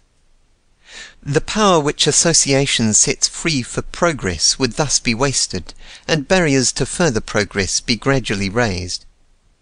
The surplus energies of the masses would be devoted to the construction of temples, palaces, and pyramids, to ministering to the pride and pampering the luxury of their rulers, and should any disposition to improvement arise among the classes of leisure, it would at once be checked by the dread of innovation. Society developing in this way must at length stop in a conservatism which permits no further progress. How long such a state of complete petrifaction, when once reached, will continue, seems to depend upon external causes, for the iron bonds of the social environment which grows up repress disintegrating forces as well as improvement. Such a community can be most easily conquered, for the masses of the people are trained to a passive acquiescence in a life of hopeless labour. If the conquerors merely take the place of the ruling class, as the Hyksos did in Egypt and the Tartars in China, everything will go on as before. If they ravage and destroy, the glory of palace and temple remains but in ruins, population becomes sparse, and knowledge and art are lost. European civilization differs in character from civilizations of the Egyptian type because it springs not from the association of a homogeneous people developing from the beginning, or at least for a long time, under the same conditions, but from the association of peoples who in separation had acquired distinctive social characteristics, and whose smaller organizations longer prevented the concentration of power and wealth in one center. The physical conformation of the Grecian peninsula is such as to separate the people at first into a number of small communities. As those petty republics and nominal kingdoms ceased to waste their energies in warfare, and the peaceable cooperation of commerce extended, the light of civilization blazed up. But the principle of association was never strong enough to save Greece from intertribal war, and when this was put an end to by conquest, the tendency to inequality, which had been combated with various devices by Grecian sages and statesmen, worked its result, and Grecian valour, art, and literature became things of the past. And so in the rise and extension, the decline and fall of Roman civilization, may be seen the working of these two principles of association and equality, from the combination of which springs progress. Springing from the association of the independent husbandmen and free citizens of Italy, and gaining fresh strength from conquests which brought hostile nations into common relations, the Roman power hushed the world in peace. But the tendency to inequality, checking real progress from the first, increased as the Roman civilization extended. The Roman civilization did not petrify as did the homogeneous civilizations where the strong bonds of custom and superstition that held the people in subjection probably also protected them, or at any rate kept the peace between rulers and ruled. It rotted, declined, and fell. Long before Goth or Vandal had broken through the cordon of the legions, even while her frontiers were advancing, Rome was dead at the heart. Great estates had ruined Italy. Inequality had dried up the strength and destroyed the vigour of the Roman world. Government became despotism, which even assassination could not temper. Patriotism became servility. Vices the most foul flouted themselves in public. Literature sank to puerilities, learning was forgotten, fertile districts became waste without the ravages of war. Everywhere inequality produced decay, political, mental, moral, and material. The barbarism which overwhelmed Rome came not from without, but from within. It was the necessary product of the system which had substituted slaves and colony for the independent husbandmen of Italy, and carved the provinces into estates of senatorial families. Modern civilization owes its superiority to the growth of equality with the growth of association. Two great causes contributed to this: the splitting up of concentrated power into innumerable little centres by the influx of the northern nations, and the influence of Christianity. Without the first, there would have been the petrifaction and slow decay of the Eastern Empire, where church and state were closely married and loss of external power brought no relief of internal tyranny. And but for the other, there would have been barbarism, without principle of association or amelioration. The petty chiefs and allodial lords who everywhere grasped local sovereignty held each other in check. Italian cities recovered their ancient liberty, free towns were founded, village communities took root, and serfs acquired rights in the soil they tilled. The leaven of Teutonic ideas of equality worked through the disorganized and disjointed fabric of society. And although society was split up into an innumerable number of separated fragments, yet the idea of closer association was always present. It existed in the recollections of a universal empire. It existed in the claims of a universal church. Though Christianity became distorted and alloyed in percolating through a rotting civilization, though pagan gods were taken into her pantheon, and pagan forms into her ritual, and pagan ideas into her creed, yet her essential idea of the equality of men was never wholly destroyed. And two things happened of the utmost moment to incipient civilization: the establishment of the papacy and celibacy of the clergy. The first prevented the spiritual power from concentrating in the same lines as the temporal power, and the latter prevented the establishment of a priestly caste, during a time when all power tended to hereditary form.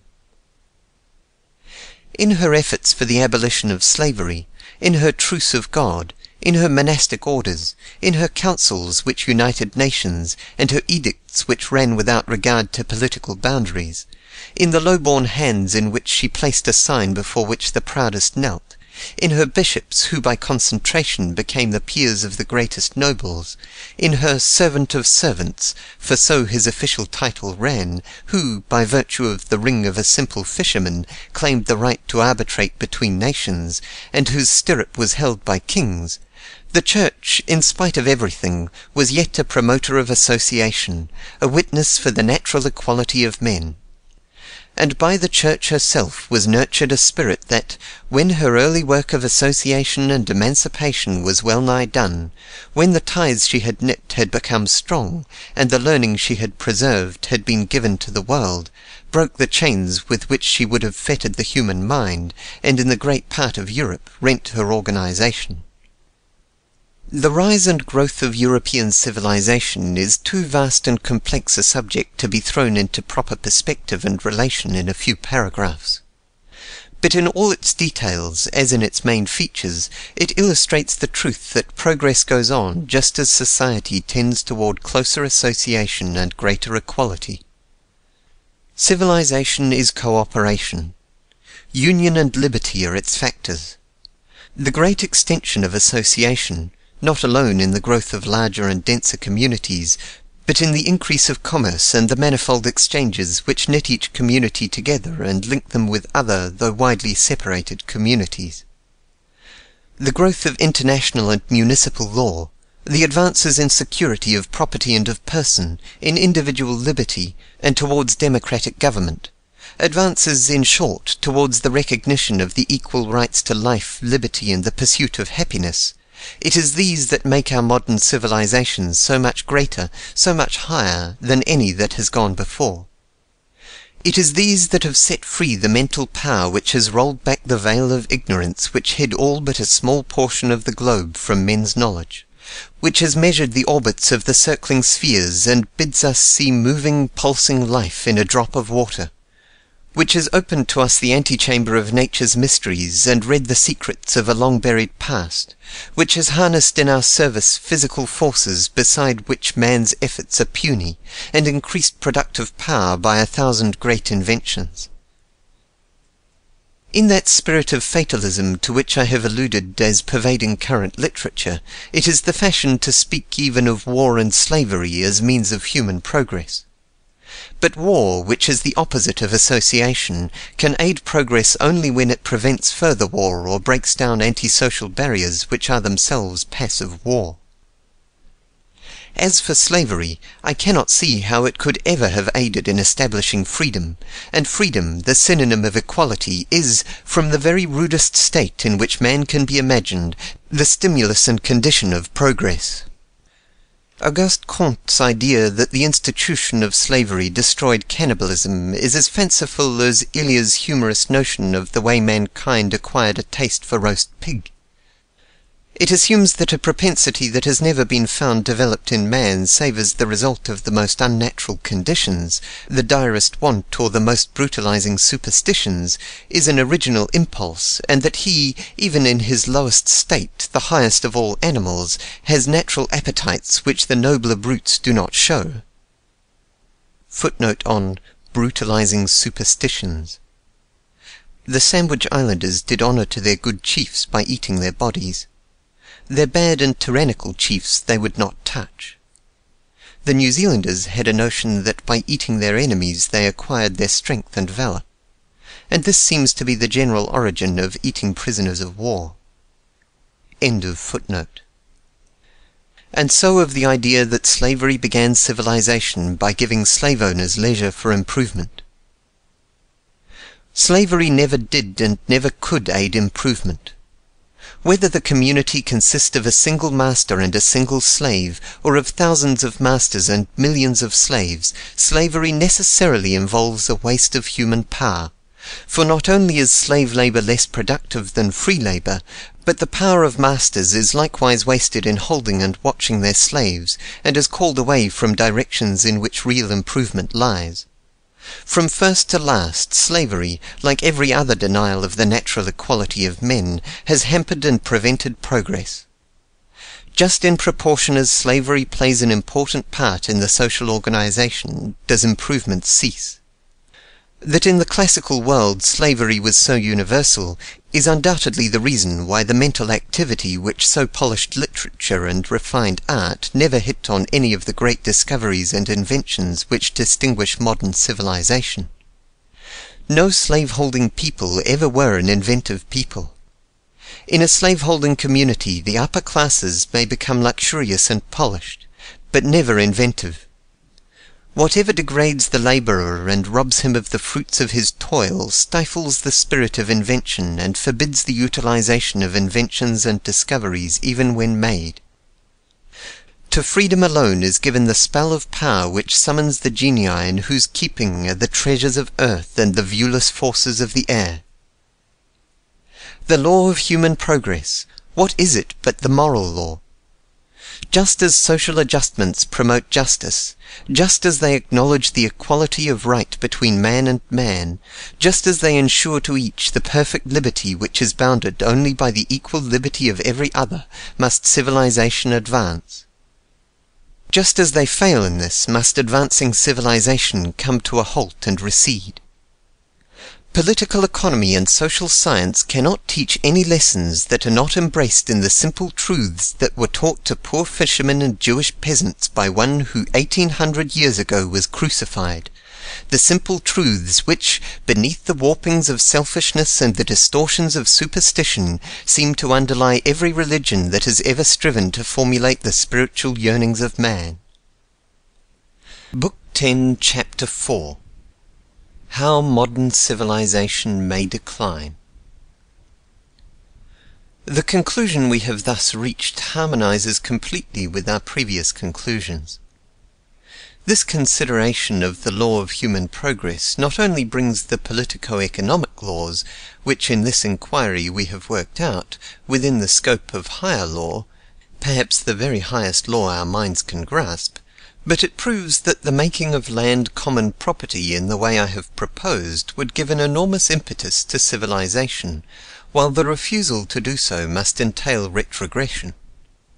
A civilization like ours must either advance or go back. It cannot stand still. It is not like those homogeneous civilizations, such as that of the Nile Valley, which moulded men for their places and put them in it like bricks into a pyramid. It much more resembles that civilization whose rise and fall is within historic times, and from which it sprung.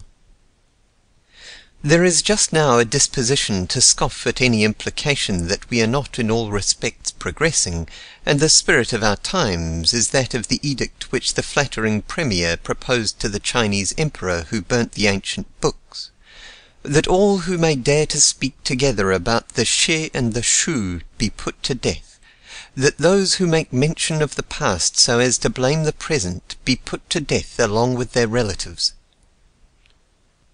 Yet it is evident that there have been times of decline, just as there have been times of advance, and it is further evident that these epochs of decline could not at first have been generally recognized. He would have been a rash man who, when Augustus was changing the Rome of brick to the Rome of marble, when wealth was augmenting and magnificence increasing, when victorious legions were extending the frontier, when manners were becoming more refined, language more polished, and literature rising to higher splendors, he would have been a rash man who then would have said that Rome was entering her decline. Yet such was the case. And whoever will look may see that though our civilization is apparently advancing with greater rapidity than ever, the same cause which turned Roman progress into retrogression is operating now. What has destroyed every previous civilization has been the tendency to the unequal distribution of wealth and power. This same tendency, operating with increasing force, is observable in our civilization today, showing itself in every progressive community, and with greater intensity the more progressive the community. Wages and interest tend constantly to fall, rent to rise, the rich to become very much richer, the poor to become more helpless and hopeless, and the middle class to be swept away. I have traced this tendency to its cause. I have shown by what simple means this cause may be removed. I now wish to point out how, if this is not done, progress must turn to decadence, and modern civilization decline to barbarism, as have all previous civilizations. It is worthwhile to point out how this may occur, as many people, being unable to see how progress may pass into retrogression, conceive such a thing impossible. Gibbon, for instance, thought that modern civilization could never be destroyed because there remained no barbarians to overrun it, and it is a common idea that the invention of printing, by so multiplying books, has prevented the possibility of knowledge ever again being lost. The conditions of social progress, as we have traced the law, are association and equality. The general tendency of modern development, since the time when we can first discern the gleams of civilization in the darkness which followed the fall of the Western Empire, has been toward political and legal equality, to the abolition of slavery, to the abrogation of status, to the sweeping away of hereditary privileges, to the substitution of parliamentary for arbitrary government, to the right of private judgment in matters of religion, to the more equal security in person and property of high and low, weak and strong, to the greater freedom of movement and occupation, of speech and of the press. The history of modern civilization is the history of advances in this direction, of the struggles and triumphs of personal, political, and religious freedom. And the general law is shown by the fact that just as this tendency has asserted itself, civilization has advanced, while just as it has been repressed or forced back, civilization has been checked. This tendency has reached its full expression in the American Republic, where political and legal rights are absolutely equal, and, owing to the system of rotation in office, even the growth of a bureaucracy is prevented, where every religious belief or non-belief stands on the same footing, where every boy may hope to be president, every man has an equal voice in public affairs, and every official is mediately or immediately dependent for the short lease of his place upon a popular vote. This tendency has yet some triumphs to win in England, in extending the suffrage and sweeping away the vestiges of monarchy, aristocracy, and prelacy, while in such countries as Germany and Russia, where divine right is yet a good deal more than a legal fiction, it has a considerable distance to go. But it is the prevailing tendency, and how soon Europe will be completely republican is only a matter of time, or rather of accident. The United States are therefore in this respect the most advanced of all the great nations, in a direction in which all are advancing, and in the United States we see just how much this tendency to personal and political freedom can of itself accomplish. Now, the first effect of the tendency to political equality was to the more equal distribution of wealth and power.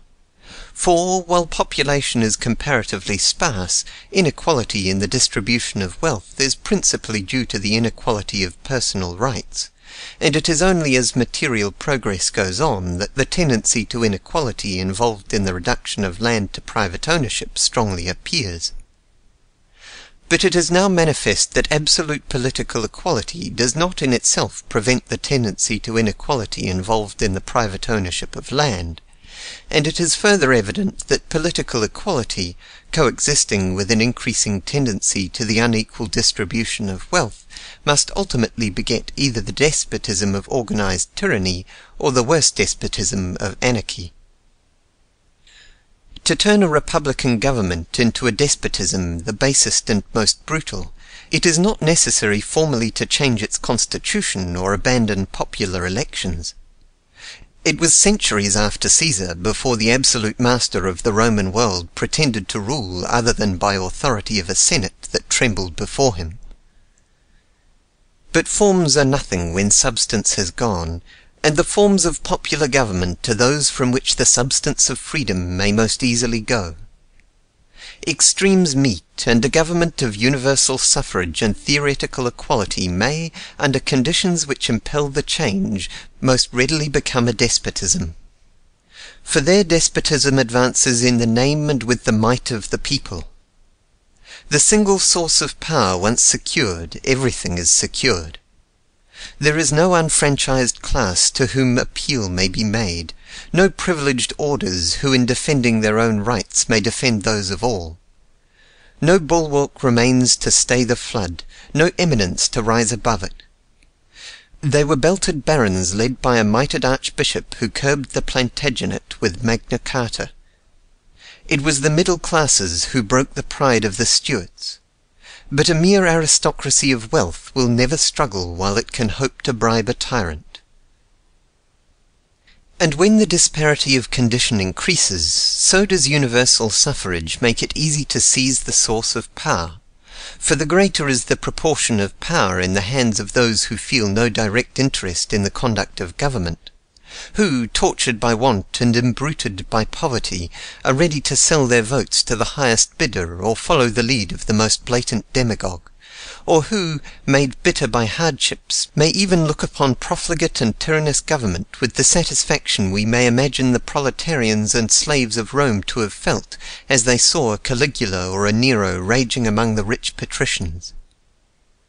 Given a community with republican institutions in which one class is too rich to be shorn of its luxuries, no matter how public affairs are administered, and another so poor that a few dollars on election day will seem more than any abstract consideration, in which the few roll in wealth and the many seethe with discontent at a condition of things they know not how to remedy, and power must pass into the hands of jobbers who will buy and sell it as the praetorians sold the Roman purple, or into the hands of demagogues who will seize and wield it for a time, only to be displaced by worse demagogues.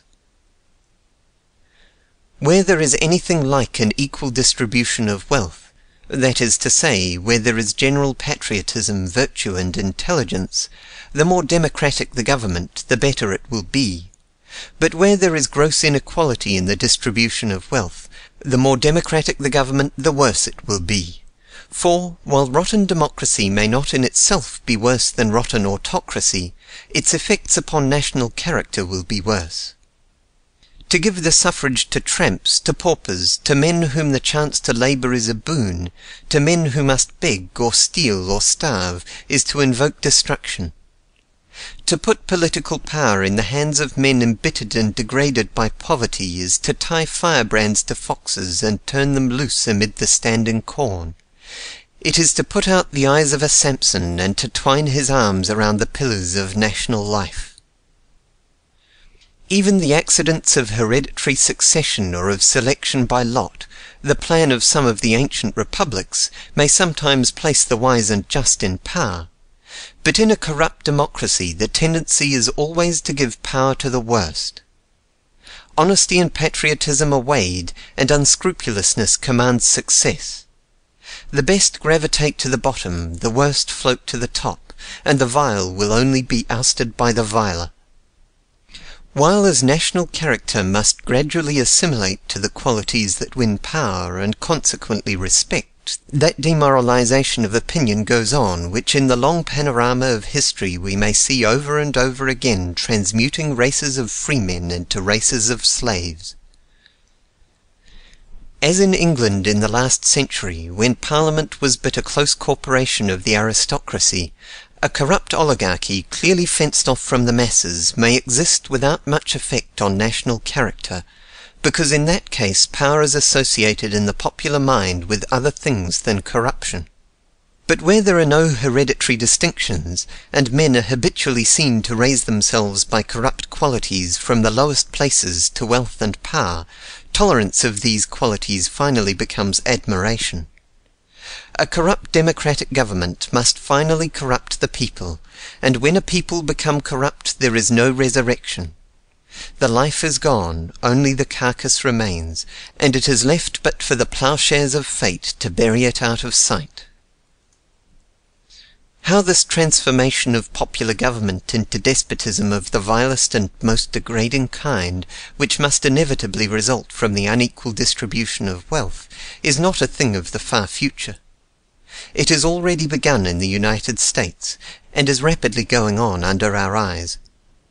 That our legislative bodies are steadily deteriorating in standard, that men of the highest ability and character are compelled to eschew politics, and the arts of the jobber count for more than the reputation of the statesman, that voting is done more recklessly and the power of money is increasing, that it is harder to arouse the people to the necessity of reforms and more difficult to carry them out, that political differences are ceasing to be differences of principle, and abstract ideas are losing their power, that parties are passing into the control of what in general government would be oligarchies and dictatorships, are all evidences of political decline. The type of modern growth is the great city. Here are to be found the greatest wealth and the deepest poverty, and it is here that popular government has most clearly broken down. In all the great American cities there is today as clearly defined a ruling class as in the most aristocratic countries of the world. Its members carry wards in their pockets, make up the slates for nominating conventions, distribute offices as they bargain together, and, though they toil not, neither do they spin, wear the best of raiment and spend money lavishly. They are men of power, whose favour the ambitious must court, and whose vengeance he must avoid. Who are these men? The wise, the good, the learned, men who have earned the confidence of their fellow citizens by the purity of their lives, the splendour of their talents, their probity in public trusts, their deep study of the problems of government? No. They are gamblers, saloon-keepers, pugilists, or worse, who have made a trade of controlling votes and of buying and selling offices and official acts. They stand to the government of these cities as the Praetorian Guards did to that of declining Rome. He who would wear the purple, fill the curule chair, or have the fasces carried before him, must go or send his messengers to their camps, give them donatives, and make them promises. It is through these men that the rich corporations and powerful pecuniary interests can pack the Senate and the bench with their creatures. It is these men who make school directors, supervisors, assessors, members of the legislature, congressmen. Why, there are many election districts in the United States in which a George Washington, a Benjamin Franklin, or a Thomas Jefferson could no more go to the lower house of a state legislature than under the Ancien Régime a base-born peasant could become a Marshal of France. Their very character would be an insuperable disqualification. In theory we are intense democrats. The proposal to sacrifice swine in the temple would hardly have excited greater horror and indignation in Jerusalem of old than would among us that of conferring a distinction of rank upon our most eminent citizen. But is there not growing up among us a class who have all the power without any of the virtues of aristocracy? We have simple citizens who control thousands of miles of railroad, millions of acres of land, the means of livelihood of great numbers of men, who name the governors of sovereign states as they name their clerks, choose senators as they choose attorneys, and whose will is as supreme with legislatures as that of a French king sitting in a bed of justice. The undercurrents of the times seem to sweep us back again to the old conditions from which we dreamt we had escaped. The development of the artisan and commercial classes gradually broke down feudalism after it had become so complete that men thought heaven as organized on a feudal basis, and ranked the first and second persons of the Trinity as suzerain and tenant-in-chief.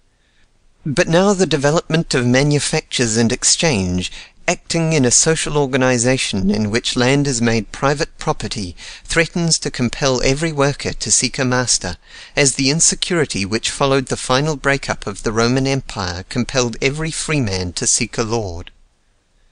Nothing seems exempt from this tendency. Industry everywhere tends to assume a form in which one is master and many serve. And when one is master and the others serve, the one will control the others, even in such matters as votes. Just as the English landlord votes his tenants, so does the New England mill owner vote his operatives. There is no mistaking it. The very foundations of society are being sapped before our eyes, while we ask, how is it possible that such a civilization as this, with its railroads and daily newspapers and electric telegraphs, should ever be destroyed? While literature breathes but the belief that we have been, are, and for the future must be, leaving the savage state further and further behind us, there are indications that we are actually turning back again toward barbarism. Let me illustrate. One of the characteristics of barbarism is the low regard for the rights of person and of property. That the laws of our Anglo-Saxon ancestors imposed as penalty for murder a fine proportioned to the rank of the victim, while our law knows no distinction of rank, and protects the lowest from the highest, the poorest from the richest, by the uniform penalty of death, is looked upon as evidence of their barbarism and our civilization. And so that piracy and robbery and slave trading and blackmailing were once regarded as legitimate occupations is conclusive proof of the rude state of development from which we have so far progressed. But it is a matter of fact that, in spite of our laws, anyone who has money enough and wants to kill another may go into any one of our great centres of population and business and gratify his desire, and then surrender himself to justice, with the chances as 100 to 1 that he will suffer no greater penalty than a temporary imprisonment and the loss of a sum proportioned partly to his own wealth and partly to the wealth and standing of the man he kills. His money will be paid, not to the family of the murdered man, who have lost their protector, not to the state, which has lost a citizen, but to lawyers who understand how to secure delays, to find witnesses, and get juries to disagree. And so, if a man steal enough, he may be sure that his punishment will practically amount but to the loss of a part of the proceeds of his theft. And if he steal enough to get off with a fortune, he will be greeted by his acquaintances as a Viking might have been greeted after a successful cruise. Even though he robbed those who trusted him, even though he robbed the widow and the fatherless, he has only to get enough, and he may safely flaunt his wealth in the eyes of day. Now, the tendency in this direction is an increasing one. It is shown in greatest force where the inequalities in the distribution of wealth are greatest, and it shows itself as they increase. If it be not a return to barbarism, what is it? The failures of justice to which I have alluded are only illustrative of the increasing debility of our legal machinery in every department. It is becoming common to hear men say that it would be better to revert to first principles and abolish law, for then in self-defence the people would form vigilance committees and take justice into their own hands. Is this indicative of advance or retrogression? All this is a matter of common observation. Though we may not speak it openly, the general faith in republican institutions is, where they have reached their fullest development, narrowing and weakening. It is no longer that confident belief in republicanism as the source of national blessings that it once was. Thoughtful men are beginning to see its dangers, without seeing how to escape them, are beginning to accept the view of Macaulay and distrust that of Jefferson. Footnote: see Macaulay's letter to Randall, the biographer of Jefferson. End of footnote. And the people at large are becoming used to the growing corruption. The most ominous political sign in the United States today is the growth of a sentiment which either doubts the existence of an honest man in public office or looks on him as a fool for not seizing his opportunities. That is to say, the people themselves are becoming corrupted. Thus in the United States today is Republican government running the course it must inevitably follow under conditions which cause the unequal distribution of wealth. Where that course leads is clear to whoever will think. As corruption becomes chronic, as public spirit is lost, as traditions of honor, virtue and patriotism are weakened, as law is brought into contempt and reforms become hopeless, then in the festering mass will be generated volcanic forces, which shatter and rend when seeming accident gives them vent. Strong, unscrupulous men rising up upon occasion will become the exponents of blind popular desires or fierce popular passions, and dash aside forms that have lost their vitality. The sword will again be mightier than the pen, and in carnivals of destruction brute force and wild frenzy will alternate with the lethargy of declining civilization. I speak of the United States only because the United States is the most advanced of all the great nations. What shall we say of Europe, where dams of ancient law and custom pen up the swelling waters and standing armies weigh down the safety valves, though year by year the fires grow hotter underneath? Europe tends to republicanism under conditions that will not admit of true republicanism, under conditions that substitute for the calm and august figure of liberty the pétroliers and the guillotine. Whence shall come the new barbarians? Go through the squalid quarters of great cities, and you may see, even now, their gathering hordes. How shall learning perish? Men will cease to read, and books will kindle fires and be turned into cartridges. It is startling to think how slight the traces that would be left of our civilization did it pass through the throes which have accompanied the decline of every previous civilization. Paper will not last like parchment, nor are our most massive buildings and monuments to be compared in solidity with the rock-hewn temples and titanic edifices of the old civilizations. Footnote: it is also, it seems to me, instructive to note how inadequate and utterly misleading would be the idea of our civilization which could be gained from the religious and funereal monuments of our time, which are all we have from which to gain our ideas of the buried civilizations. End of footnote. And invention has given us, not merely the steam engine and the printing press, but petroleum, nitroglycerine, and dynamite. Yet to hint today that our civilization may possibly be tending to decline seems like the wildness of pessimism. The special tendencies to which I have alluded are obvious to thinking men, but with the majority of thinking men, as with the great masses, the belief in substantial progress is yet deep and strong, a fundamental belief which admits not the shadow of a doubt. But anyone who will think over the matter will see that this must necessarily be the case where advance gradually passes into retrogression. For in social development, as in everything else, motion tends to persist in straight lines, and therefore, where there has been a previous advance, it is extremely difficult to recognize decline, even when it has fully commenced. There is an almost irresistible tendency to believe that the forward movement which has been advance, and is still going on, is still advance. The web of beliefs, customs, laws, institutions, and habits of thought, which each community is constantly spinning, and which produces in the individual environed by it all the differences of national character, is never unravelled. That is to say, in the decline of civilization, communities do not go down by the same paths that they came up. For instance, the decline of civilization as manifested in government would not take us back from republicanism to constitutional monarchy, and thence to the feudal system. It would take us to imperatorship and anarchy.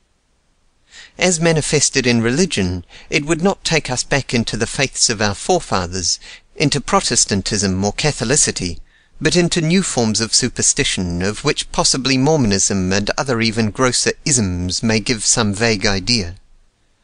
As manifested in knowledge, it would not take us toward Bacon, but toward the literati of China. And how the retrogression of civilization, following a period of advance, may be so gradual as to attract no attention at the time, nay, how that decline must necessarily, by the great majority of men, be mistaken for advance, is easily seen. For instance, there is an enormous difference between Grecian art of the classic period and that of the Lower Empire. Yet the change was accompanied, or rather caused, by a change of taste. The artists who most quickly followed this change of taste were in their day regarded as the superior artists. And so of literature. As it became more vapid, puerile, and stilted, it would be in obedience to an altered taste, which would regard its increasing weakness as increasing strength and beauty. The really good writer would not find readers. He would be regarded as rude, dry, or dull.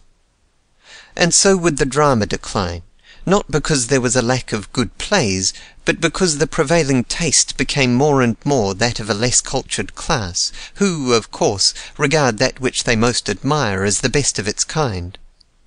And so, too, of religion.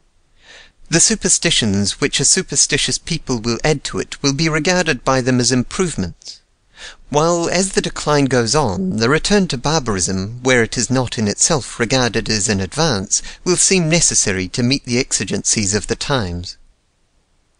For instance, flogging as a punishment for certain offences has been recently restored to the Penal Code of England, and has been strongly advocated on this side of the Atlantic. I express no opinion as to whether this is or is not a better punishment for crime than imprisonment. I only point to the fact as illustrating how an increasing amount of crime and an increasing embarrassment as to the maintenance of prisoners, both obvious tendencies at present, might lead to a fuller return to the physical cruelty of barbarous codes. The use of torture in judicial investigations, which steadily grew with the decline of Roman civilization, it is thus easy to see, might, as manners brutalized and crime increased, be demanded as a necessary improvement of the criminal law.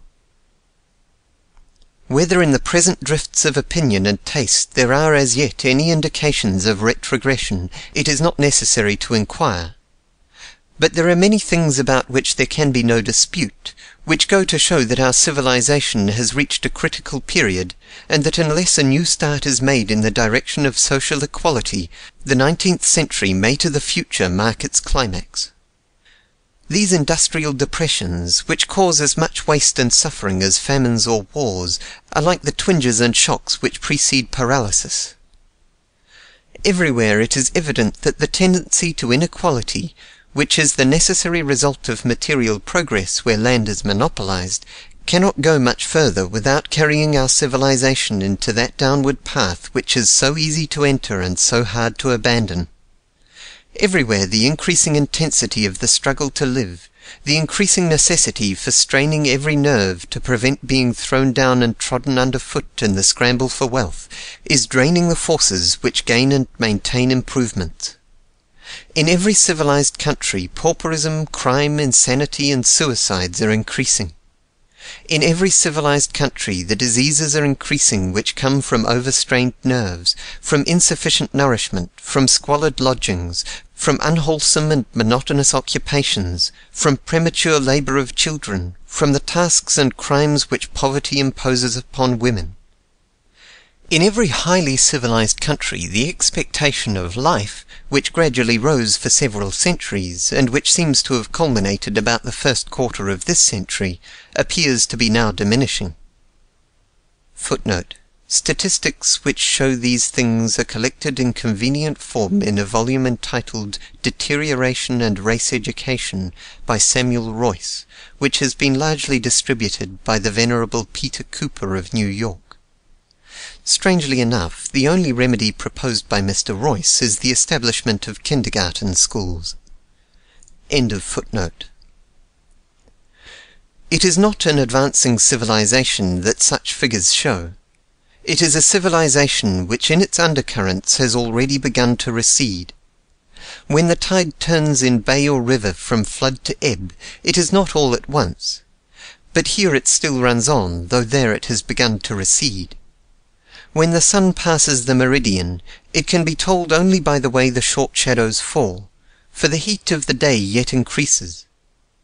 But as sure as the turning tide must soon run full ebb, as sure as the declining sun must bring darkness, so sure is it that though knowledge yet increases and invention marches on, and new states are being settled, and cities still expand, yet civilization has begun to wane when, in proportion to population, we must build more and more prisons, more and more almshouses, more and more insane asylums.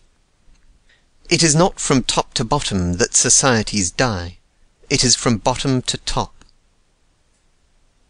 But there are evidences far more palpable than any that can be given by statistics, of tendencies to the ebb of civilization. There is a vague but general feeling of disappointment, an increased bitterness among the working classes, a widespread feeling of unrest and brooding revolution. If this were accompanied by a definite idea of how relief is to be obtained, it would be a hopeful sign, but it is not. Though the schoolmaster has been abroad some time, the general power of tracing effect to cause does not seem a whit improved. The reaction toward protectionism, as the reaction toward other exploded fallacies of government, shows this. Footnote: In point of constructive statesmanship, the recognition of fundamental principles and the adaptation of means to ends, the Constitution of the United States, adopted a century ago, is greatly superior to the latest state constitutions, the most recent of which is that of California, a piece of utter botchwork. End of footnote. And even the philosophic freethinker cannot look upon that vast change in religious ideas that is now sweeping over the civilized world without feeling that this tremendous fact may have most momentous relations, which only the future can develop. For what is going on is not a change in the form of religion, but the negation and destruction of the ideas from which religion springs. Christianity is not simply clearing itself of superstitions, but in the popular mind it is dying at the root, as the old paganisms were dying when Christianity entered the world. And nothing arises to take its place. The fundamental ideas of an intelligent creator and of a future life are in the general mind rapidly weakening. Now, whether this may or may not be in itself an advance, the importance of the part which religion has played in the world's history shows the importance of the change that is now going on. Unless human nature has suddenly altered in what the universal history of the race shows to be its deepest characteristics, the mightiest actions and reactions are thus preparing. Such stages of thought have heretofore always marked periods of transition. On a smaller scale and to a less depth, for I think anyone who will notice the drift of our literature and talk upon such subjects with the men he meets, will see that it is subsoil and not surface ploughing that materialistic ideas are now doing. Such a state of thought preceded the French Revolution. But the closest parallel to the wreck of religious ideas now going on is to be found in that period in which ancient civilization began to pass from splendor to decline. What change may come, no mortal man can tell, but that some great change must come, thoughtful men begin to feel. The civilized world is trembling on the verge of a great movement. Either it must be a leap upward, which will open the way to advances yet undreamt of, or it must be a plunge downward which will carry us back toward barbarism. Book 10, Chapter 5. The Central Truth. In the short space to which this latter part of our inquiry is necessarily confined, I have been obliged to omit much that I would like to say, and to touch briefly where an exhaustive consideration would not be out of place. Nevertheless, this at least is evident, that the truth to which we were led in the politico-economic branch of our inquiry is as clearly apparent in the rise and fall of nations and the growth and decay of civilizations, and that it accords with those deep-seated recognitions of relation and sequence that we denominate moral perceptions. Thus have been given to our conclusions the greatest certitude and highest sanction. This truth involves both a menace and a promise. It shows that the evils arising from the unjust and unequal distribution of wealth, which are becoming more and more apparent as modern civilization goes on, are not incidents of progress, but tendencies which must bring progress to a halt; that they will not cure themselves, but, on the contrary, must, unless their cause is removed, grow greater and greater until they sweep us back into barbarism by the road every previous civilization has trod. But it also shows that these evils are not imposed by natural laws, that they spring solely from social maladjustments which ignore natural laws, and that in removing their cause we shall be giving an enormous impetus to progress. The poverty which in the midst of abundance pinches and imbrutes men, and all the manifold evils which flow from it, spring from a denial of justice. In permitting the monopolization of the opportunities which nature freely offers to all, we have ignored the fundamental law of justice. For, so far as we can see, when we view things upon a large scale, justice seems to be the supreme law of the universe. But by sweeping away this injustice and asserting the rights of all men to natural opportunities, we shall conform ourselves to the law. We shall remove the great cause of unnatural inequality in the distribution of wealth and power. We shall abolish poverty, tame the ruthless passions of greed, dry up the springs of vice and misery, light in dark places the lamp of knowledge, give new vigor to invention and a fresh impulse to discovery, substitute political strength for political weakness, and make tyranny and anarchy impossible. The reform I have proposed accords with all that is politically, socially, or morally desirable. It has the qualities of a true reform, for it will make all other reforms easier. What is it but the carrying out in letter and spirit of the truth enunciated in the Declaration of Independence, the self-evident truth that is the heart and soul of the Declaration, that all men are created equal, that they are endowed by their Creator with certain unalienable rights, and that among these are life, liberty, and the pursuit of happiness. These rights are denied when the equal right to land, on which and by which men alone can live, is denied. Equality of political rights will not compensate for the denial of the equal right to the bounty of nature.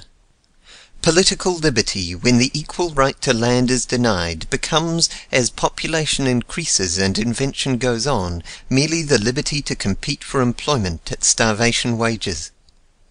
This is the truth we have ignored, and so there come beggars in our streets and tramps on our roads, and poverty enslaves men who we boast are political sovereigns, and want breeds ignorance that our schools cannot enlighten, and citizens vote as their masters dictate, and the demagogue usurps the part of the statesman, and gold weighs in the scales of justice, and in high places sit those who do not pay to civic virtue even the compliment of hypocrisy, and the pillars of the republic that we thought so strong already bend under an increasing strain. We honour liberty in name and in form, we set up her statutes and sound her praises, but we have not fully trusted her, and with our growth so grow her demands. She will have no half service.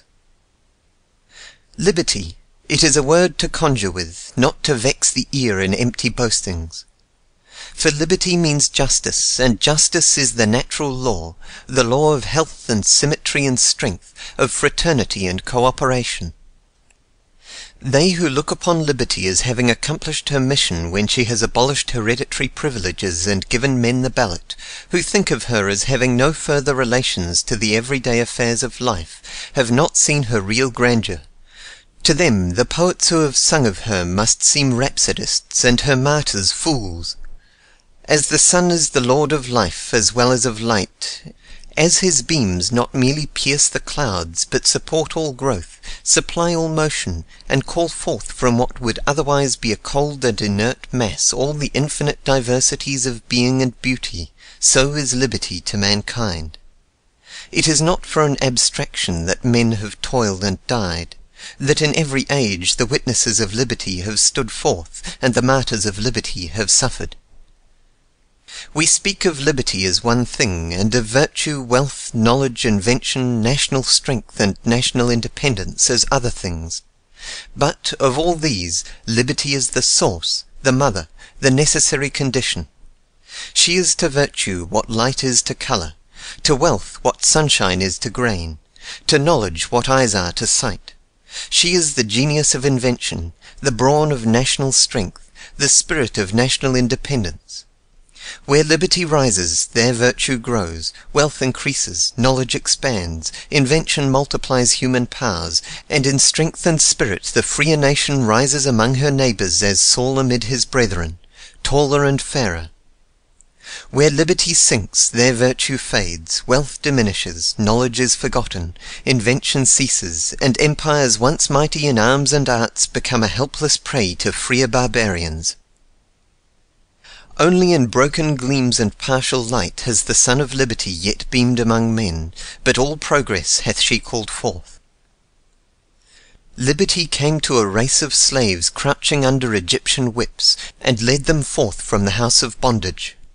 She hardened them in the desert, and made of them a race of conquerors. The free spirit of the Mosaic law took their thinkers up to heights where they beheld the unity of God, and inspired their poets with strains that yet phrase the highest exaltations of thought. Liberty dawned on the Phoenician coast, and ships passed the Pillars of Hercules to plough the unknown sea. She shed a partial light on Greece, and marble grew to shapes of ideal beauty. Words became the instruments of subtlest thought, and against the scanty militia of free cities the countless hosts of the great king broke like surges against a rock. She cast her beams on the 4-acre farms of Italian husbandmen, and born of her strength the power came forth that conquered the world.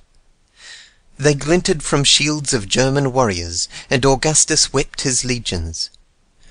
Out of the night that followed her eclipse, her slanting rays fell again on free cities, and a lost learning revived, modern civilization began, a new world was unveiled. And as liberty grew, so grew art, wealth, power, knowledge, and refinement. In the history of every nation we may read the same truth. It was the strength born of Magna Carta that won Crécy and Agincourt.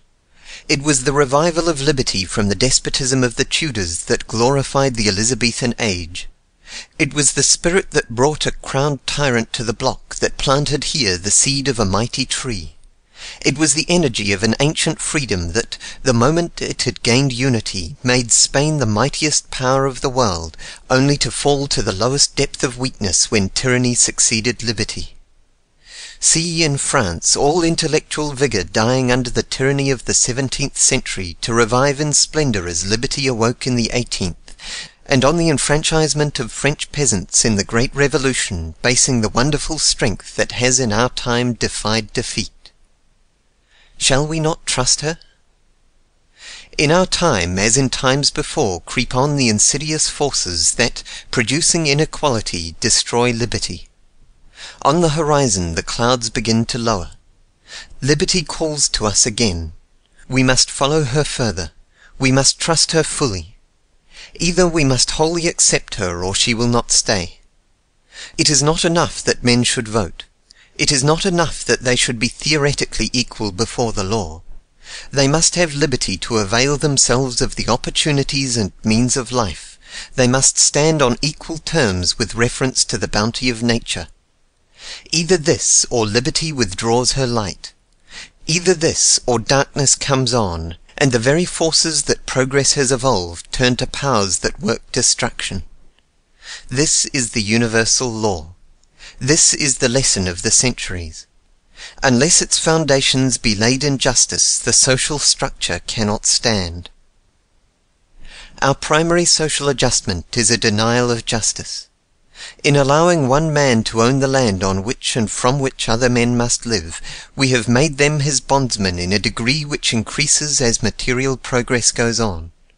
This is the subtle alchemy that in ways they do not realize is extracting from the masses in every civilized country the fruits of their weary toil, that is instituting a harder and more hopeless slavery in place of that which has been destroyed, that is bringing political despotism out of political freedom, and must soon transmute democratic institutions into anarchy. It is this that turns the blessings of material progress into a curse.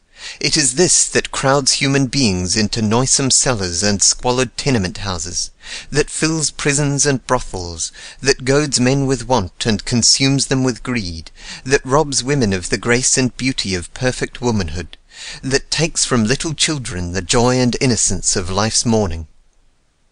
Civilizations so based cannot continue. The eternal laws of the universe forbid it. Ruins of dead empires testify, and the witness that is in every soul answers, that it cannot be. It is something grander than benevolence, something more august than charity. It is justice herself that demands of us to right this wrong. Justice that will not be denied, that cannot be put off. Justice that with the scales carries the sword. Shall we ward the stroke with liturgies and prayers? Shall we avert the decrees of immutable law by raising churches when hungry infants moan and weary mothers weep?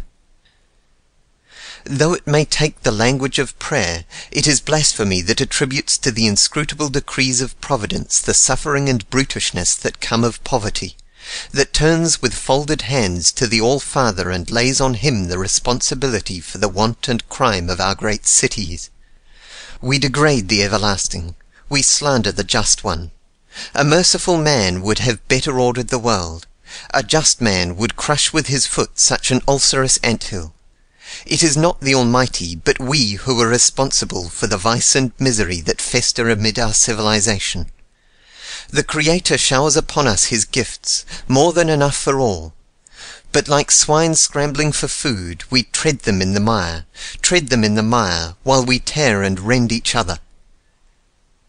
In the very centres of our civilization today are want and suffering enough to make sick at heart whoever does not close his eyes and steel his nerves. Dare we turn to the Creator and ask him to relieve it? Supposing the prayer were heard, and at the behest with which the universe sprang into being there should glow in the sun a greater power, new virtue fill the air, fresh vigour the soil, that for every blade of grass that now grows two should spring up, and the seed that now increases 50-fold should increase 100-fold. Would poverty be abated or want relieved? Manifestly no. Whatever benefit would accrue would be but temporary. The new powers streaming through the material universe could be utilized only through land, and land being private property, the classes that now monopolize the bounty of the Creator would monopolize all the new bounty. Landowners would alone be benefited. Rents would increase, but wages would still tend to the starvation point. This is not merely a deduction of political economy. It is a fact of experience. We know it because we have seen it. Within our own times, under our very eyes, that power which is above all and in all and through all, that power of which the whole universe is but the manifestation, that power which maketh all things, and without which is not anything made that is made, has increased the bounty which men may enjoy, as truly as though the fertility of nature had been increased. Into the mind of one came the thought that harnessed steam for the service of mankind. To the inner ear of another was whispered the secret that compels the lightning to bear a message round the globe. In every direction have the laws of matter been revealed. In every department of industry have arisen arms of iron and fingers of steel, whose effect upon the production of wealth has been precisely the same as an increase in the fertility of nature. What has been the result? simply that landowners get all the gain. The wonderful discoveries and inventions of our century have neither increased wages nor lightened toil. The effect has simply been to make the few richer, the many more helpless. Can it be that the gifts of the Creator may be thus misappropriated with impunity? Is it a light thing that labour should be robbed of its earnings while greed rolls in wealth, that the many should want while the few are surfeited? Turn to history, and on every page may be read the lesson that such wrong never goes unpunished, that the nemesis that follows injustice never falters nor sleeps. Look around today. Can this state of things continue? May we even say, after us the deluge? Nay, the pillars of the state are trembling even now, and the very foundations of society begin to quiver with pent-up forces that glow underneath.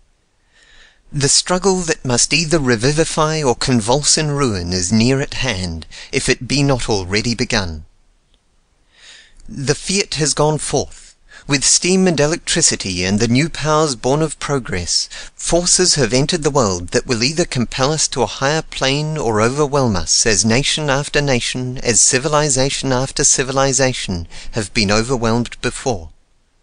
It is the delusion which precedes destruction that sees in the popular unrest with which the civilized world is feverishly pulsing only the passing effect of ephemeral causes. Between democratic ideas and the aristocratic adjustments of society there is an irreconcilable conflict. Here in the United States, as there in Europe, it may be seen arising. We cannot go on permitting men to vote and forcing them to tramp.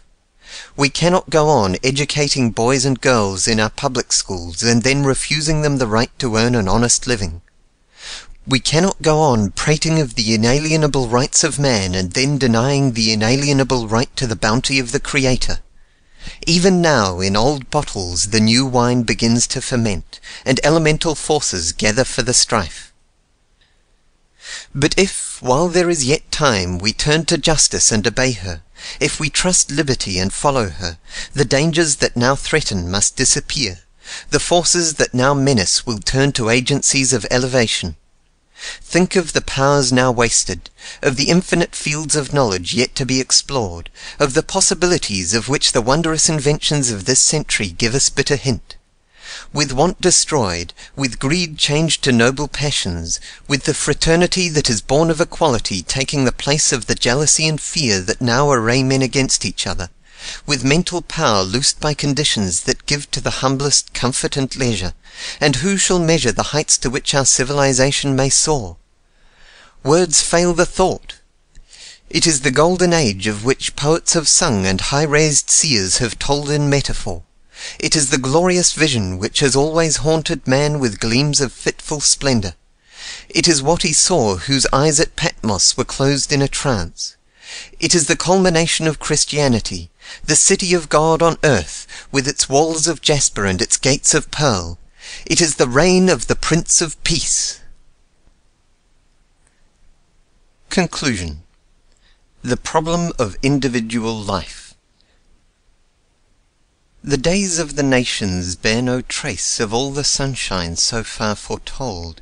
The canon speaks in the teacher's place. The age is weary with work and gold, and high hopes wither and memories wane. On hearths and altars the fires are dead. But that brave faith hath not lived in vain, and this is all that our watcher said. Francis Brown. My task is done. Yet the thought still mounts. The problems we have been considering lead into a problem higher and deeper still.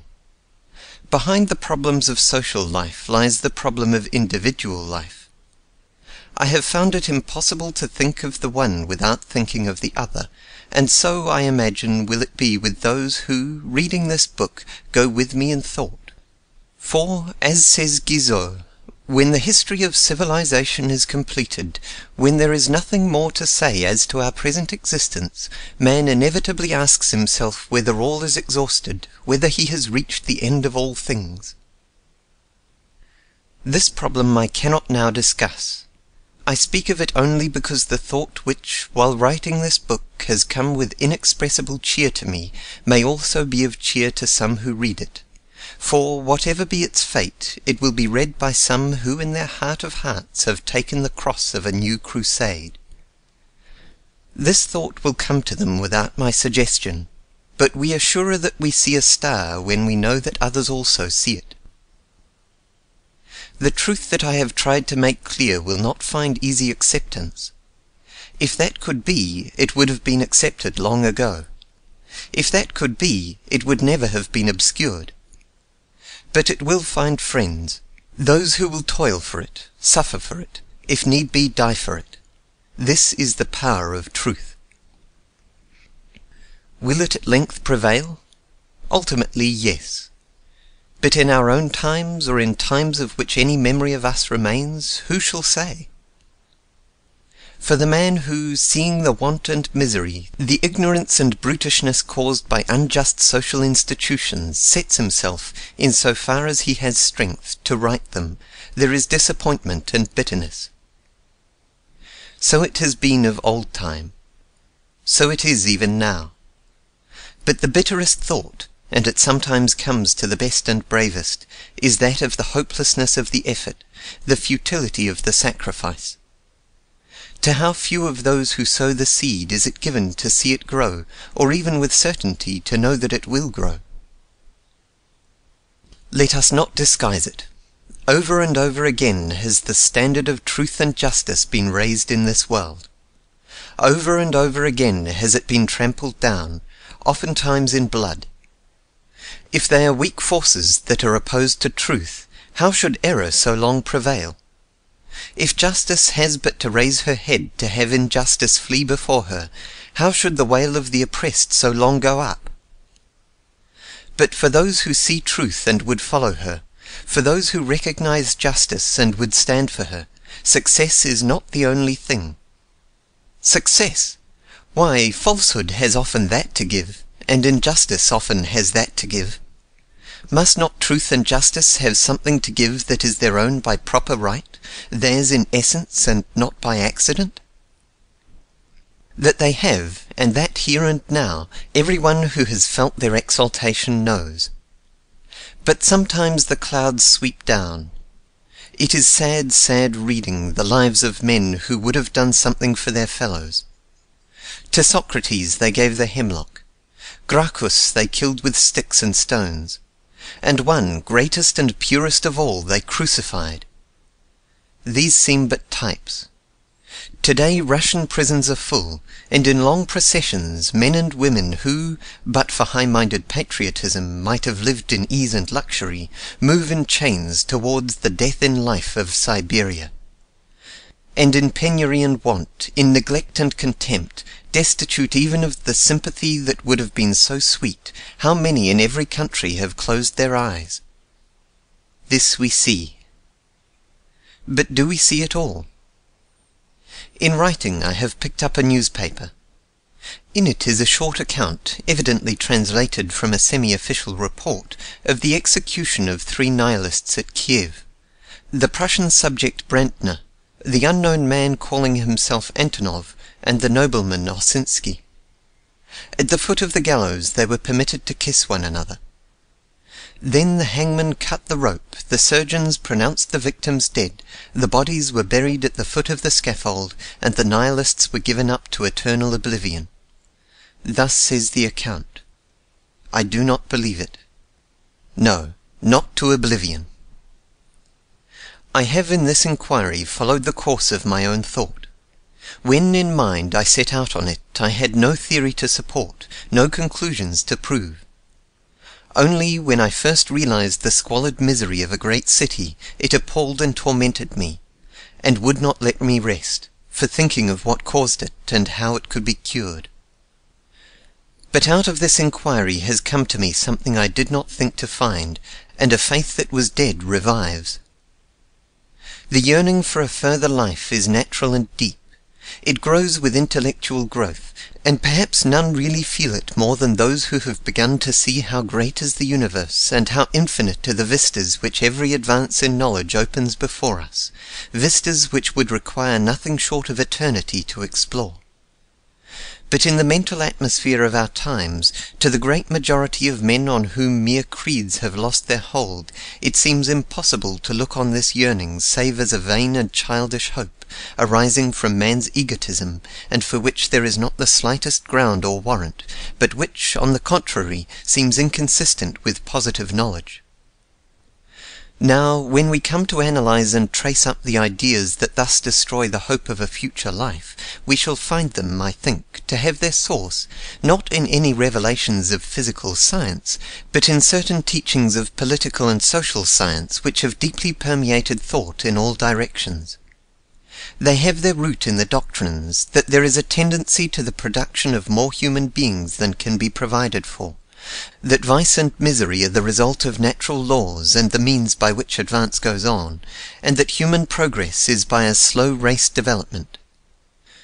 These doctrines, which have been generally accepted as approved truth, do what, except as scientific interpretations have been coloured by them, the extensions of physical science do not do.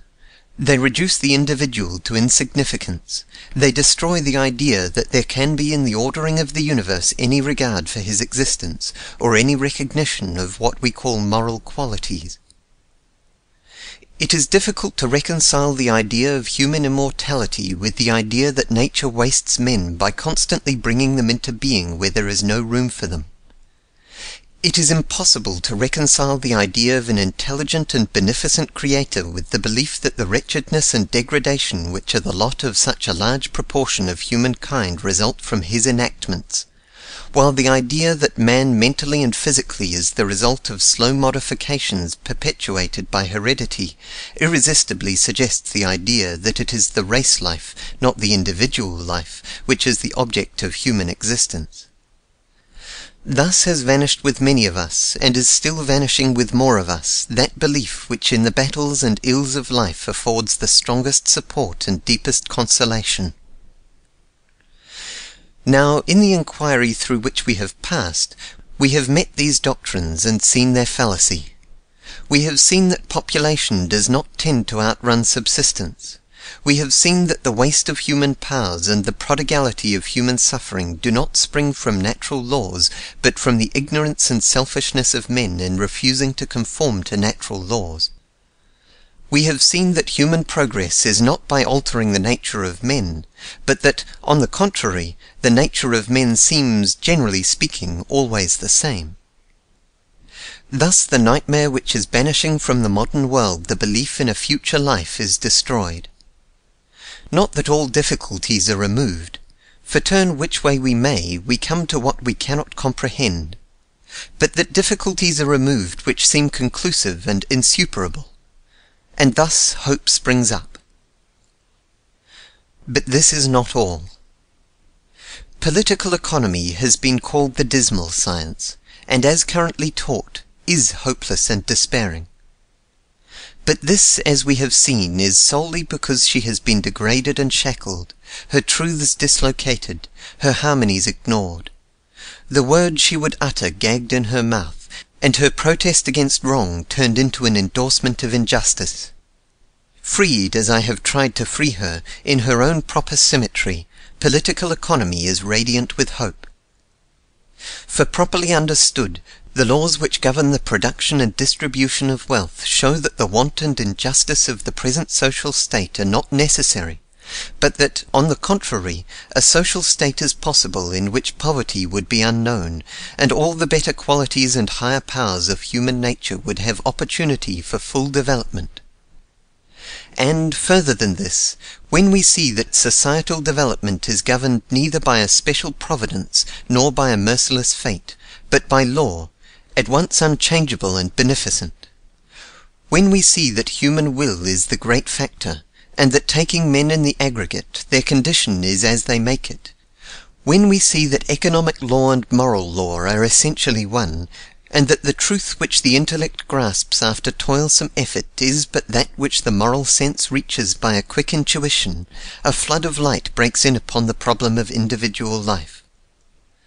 These countless millions like ourselves, who on this earth of ours have passed and still are passing, with their joys and sorrows, their toil and their striving, their aspirations and their fears, their strong perceptions of things deeper than sense, their common feelings which form the basis even of the most divergent creeds, their little lives do not seem so much like meaningless waste. The great fact which science in all her branches shows is the universality of law. Wherever he can trace it, whether in the fall of an apple or in the revolution of binary suns, the astronomer sees the working of the same law, which operates in the minutest divisions in which we may distinguish space, as it does in the immeasurable distances with which his science deals. Out of that which lies beyond his telescope comes a moving body, and again it disappears. So far as he can trace its course, the law is ignored. Does he say that this is an exception? On the contrary, he says that this is merely a part of its orbit that he has seen, that beyond the reach of his telescope the law holds good. He makes his calculations, and after centuries they are proved. Now, if we trace out the laws which govern human life in society, we find that in the largest as in the smallest community they are the same. We find that what seem at first sight like divergences and exceptions are but manifestations of the same principles. And we find that everywhere we can trace it, the social law runs into and conforms with the moral law, that in the life of a community, justice infallibly brings its reward and injustice its punishment. But this we cannot see in individual life. If we look merely at individual life, we cannot see that the laws of the universe have the slightest relation to good or bad, to right or wrong, to just or unjust. Footnote: let us not delude our children. If for no other reason than for that which Plato gives, that when they come to discard that which we told them as pious fable, they will also discard that which we told them as truth. The virtues which relate to self do generally bring their reward. Either a merchant or a thief will be more successful if he be sober, prudent, and faithful to his promises. But as to the virtues which do not relate to self, it seems a story from the world of spirits, when any one obtains that which he merits, or any merits that which he obtains. End of footnote. Shall we then say that the law which is manifest in social life is not true of individual life? It is not scientific to say so. We would not say so in reference to anything else. Shall we not rather say this simply proves that we do not see the whole of individual life? The laws which political economy discovers, like the facts and relations of physical nature, harmonize with what seems to be the law of mental development. Not a necessary and involuntary progress, but a progress in which the human will is an initiatory force. But in life, as we are cognizant of it, mental development can go but a little way. The mind hardly begins to awake ere the body powers decline. It but becomes dimly conscious of the vast fields before it, but begins to learn and use its strength, to recognize relations and extend its sympathies, when, with the death of the body, it passes away. Unless there is something more, there seems here a break, a failure. Whether it be a Humboldt or a Herschel, a Moses who looks from Pisgah, a Joshua who leads the host, or one of those sweet and patient souls who in narrow circles live radiant lives, there seems, if mind and character here developed can go no further, a purposelessness inconsistent with what we can see of the linked sequence of the universe. By a fundamental law of our minds, the law in fact upon which political economy relies in all her deductions, we cannot conceive of a means without an end, a contrivance without an object. Now, to all nature, so far as we come in contact with it in this world, the support and employment of the intelligence that is in man furnishes such an end and object. But unless man himself may rise to or bring forth something higher, his existence is unintelligible. So strong is this metaphysical necessity that those who deny to the individual anything more than this life are compelled to transfer the idea of perfectibility to the race. But as we have seen, and the argument could have been made much more complete, there is nothing whatever to show any essential race improvement. Human progress is not the improvement of human nature. The advances in which civilization consists are not secured in the constitution of man, but in the constitution of society. They are thus not fixed and permanent, but may at any time be lost, nay, are constantly tending to be lost. And further than this, if human life does not continue beyond what we see of it here, then we are confronted, with regard to the race, with the same difficulty as with the individual. For it is as certain that the race must die as it is that the individual must die. We know there have been geologic conditions under which human life was impossible on this earth. We know that they must return again. Even now, as the earth circles on her appointed orbit, the northern ice cap slowly thickens, and the time gradually approaches when its glaciers will flow again, and austral seas, sweeping northward, bury the seats of present civilization under ocean wastes. As it may be, they now bury what was once as high a civilization as our own. And beyond these periods, science discerns a dead earth, an exhausted sun, a time when, clashing together, the solar system shall resolve itself into a gaseous form, again to begin immeasurable mutations. What then is the meaning of life absolutely and inevitably bounded by death? To me it seems intelligible only as the avenue and vestibule to another life. And its facts seem explainable only upon a theory which cannot be expressed but in myth and symbol, and which, everywhere and at all times, the myths and symbols in which men have tried to portray their deepest perceptions do in some form express. The scriptures of the men who have been and gone, the Bibles, the Zendavestas, the Vedas, the Dhammapadas, and the Korans, the esoteric doctrines of old philosophies, the inner meaning of grotesque religions, the dogmatic constitutions of ecumenical councils, the preachings of Foxes and Wesleys and Savonarolas, the traditions of Red Indians and beliefs of black savages have a heart and core in which they agree, a something which seems like the variously distorted apprehensions of a primary truth. And out of the chain of thought we have been following there seems vaguely to rise a glimpse of what they vaguely saw, a shadowy gleam of ultimate relations, the endeavour to express which inevitably falls into type and allegory. A garden in which are set the trees of good and evil, a vineyard in which there is the master's work to do, a passage from life behind to life beyond, a trial and a struggle of which we cannot see the end. Look around today. Lo, here, now, in our civilized society, the old allegories yet have a meaning, the old myths are still true. Into the valley of the shadow of death yet often leads the path of duty. Through the streets of Vanity Fair walk Christian and faithful, and on Great Heart's armour ring the clanging blows.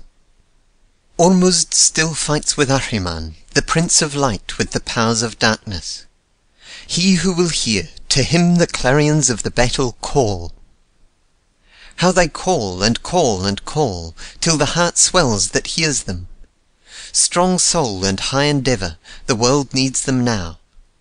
Beauty still lies imprisoned, and iron wheels go over the good and true and beautiful that might spring from human lives. And they who fight with Ormuzd, though they may not know each other, somewhere sometime will the muster roll be called. Though truth and right seem often overborne, we may not see it all. How can we see it all? All that is passing, even here, we cannot tell. The vibrations of matter which give the sensations of light and colour become to us indistinguishable when they pass a certain point. It is only within a like range that we have cognizance of sounds.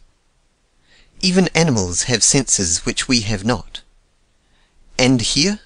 Compared with the solar system, our Earth is but an indistinguishable speck, and the solar system itself shrivels into nothingness when gauged with the star depths. Shall we say that what passes from our sight passes into oblivion? No, not into oblivion. Far, far beyond our ken the eternal laws must hold their sway. The hope that rises is the heart of all religions. The poets have sung it, the seers have told it, and in its deepest pulses the heart of man throbs responsive to its truth. This that Plutarch said is what in all times and in all tongues has been said by the pure-hearted and strong-sighted, who, standing as it were on the mountain tops of thought and looking over the shadowy ocean, have beheld the loom of land. Men's souls, encompassed here with bodies and passions, have no communication with God, except what they can reach to in conception only, by means of philosophy, as by a kind of an obscure dream. But when they are loosed from the body, and removed into the unseen, invisible, impassable, and pure region, this God is then their leader and king. They there, as it were, hanging on him wholly, and beholding without weariness, and passionately affecting that beauty which cannot be expressed or uttered by men. End of conclusion. Recording by Tim Makarios. idiophilus.wordpress.com. End of Progress and Poverty by Henry George.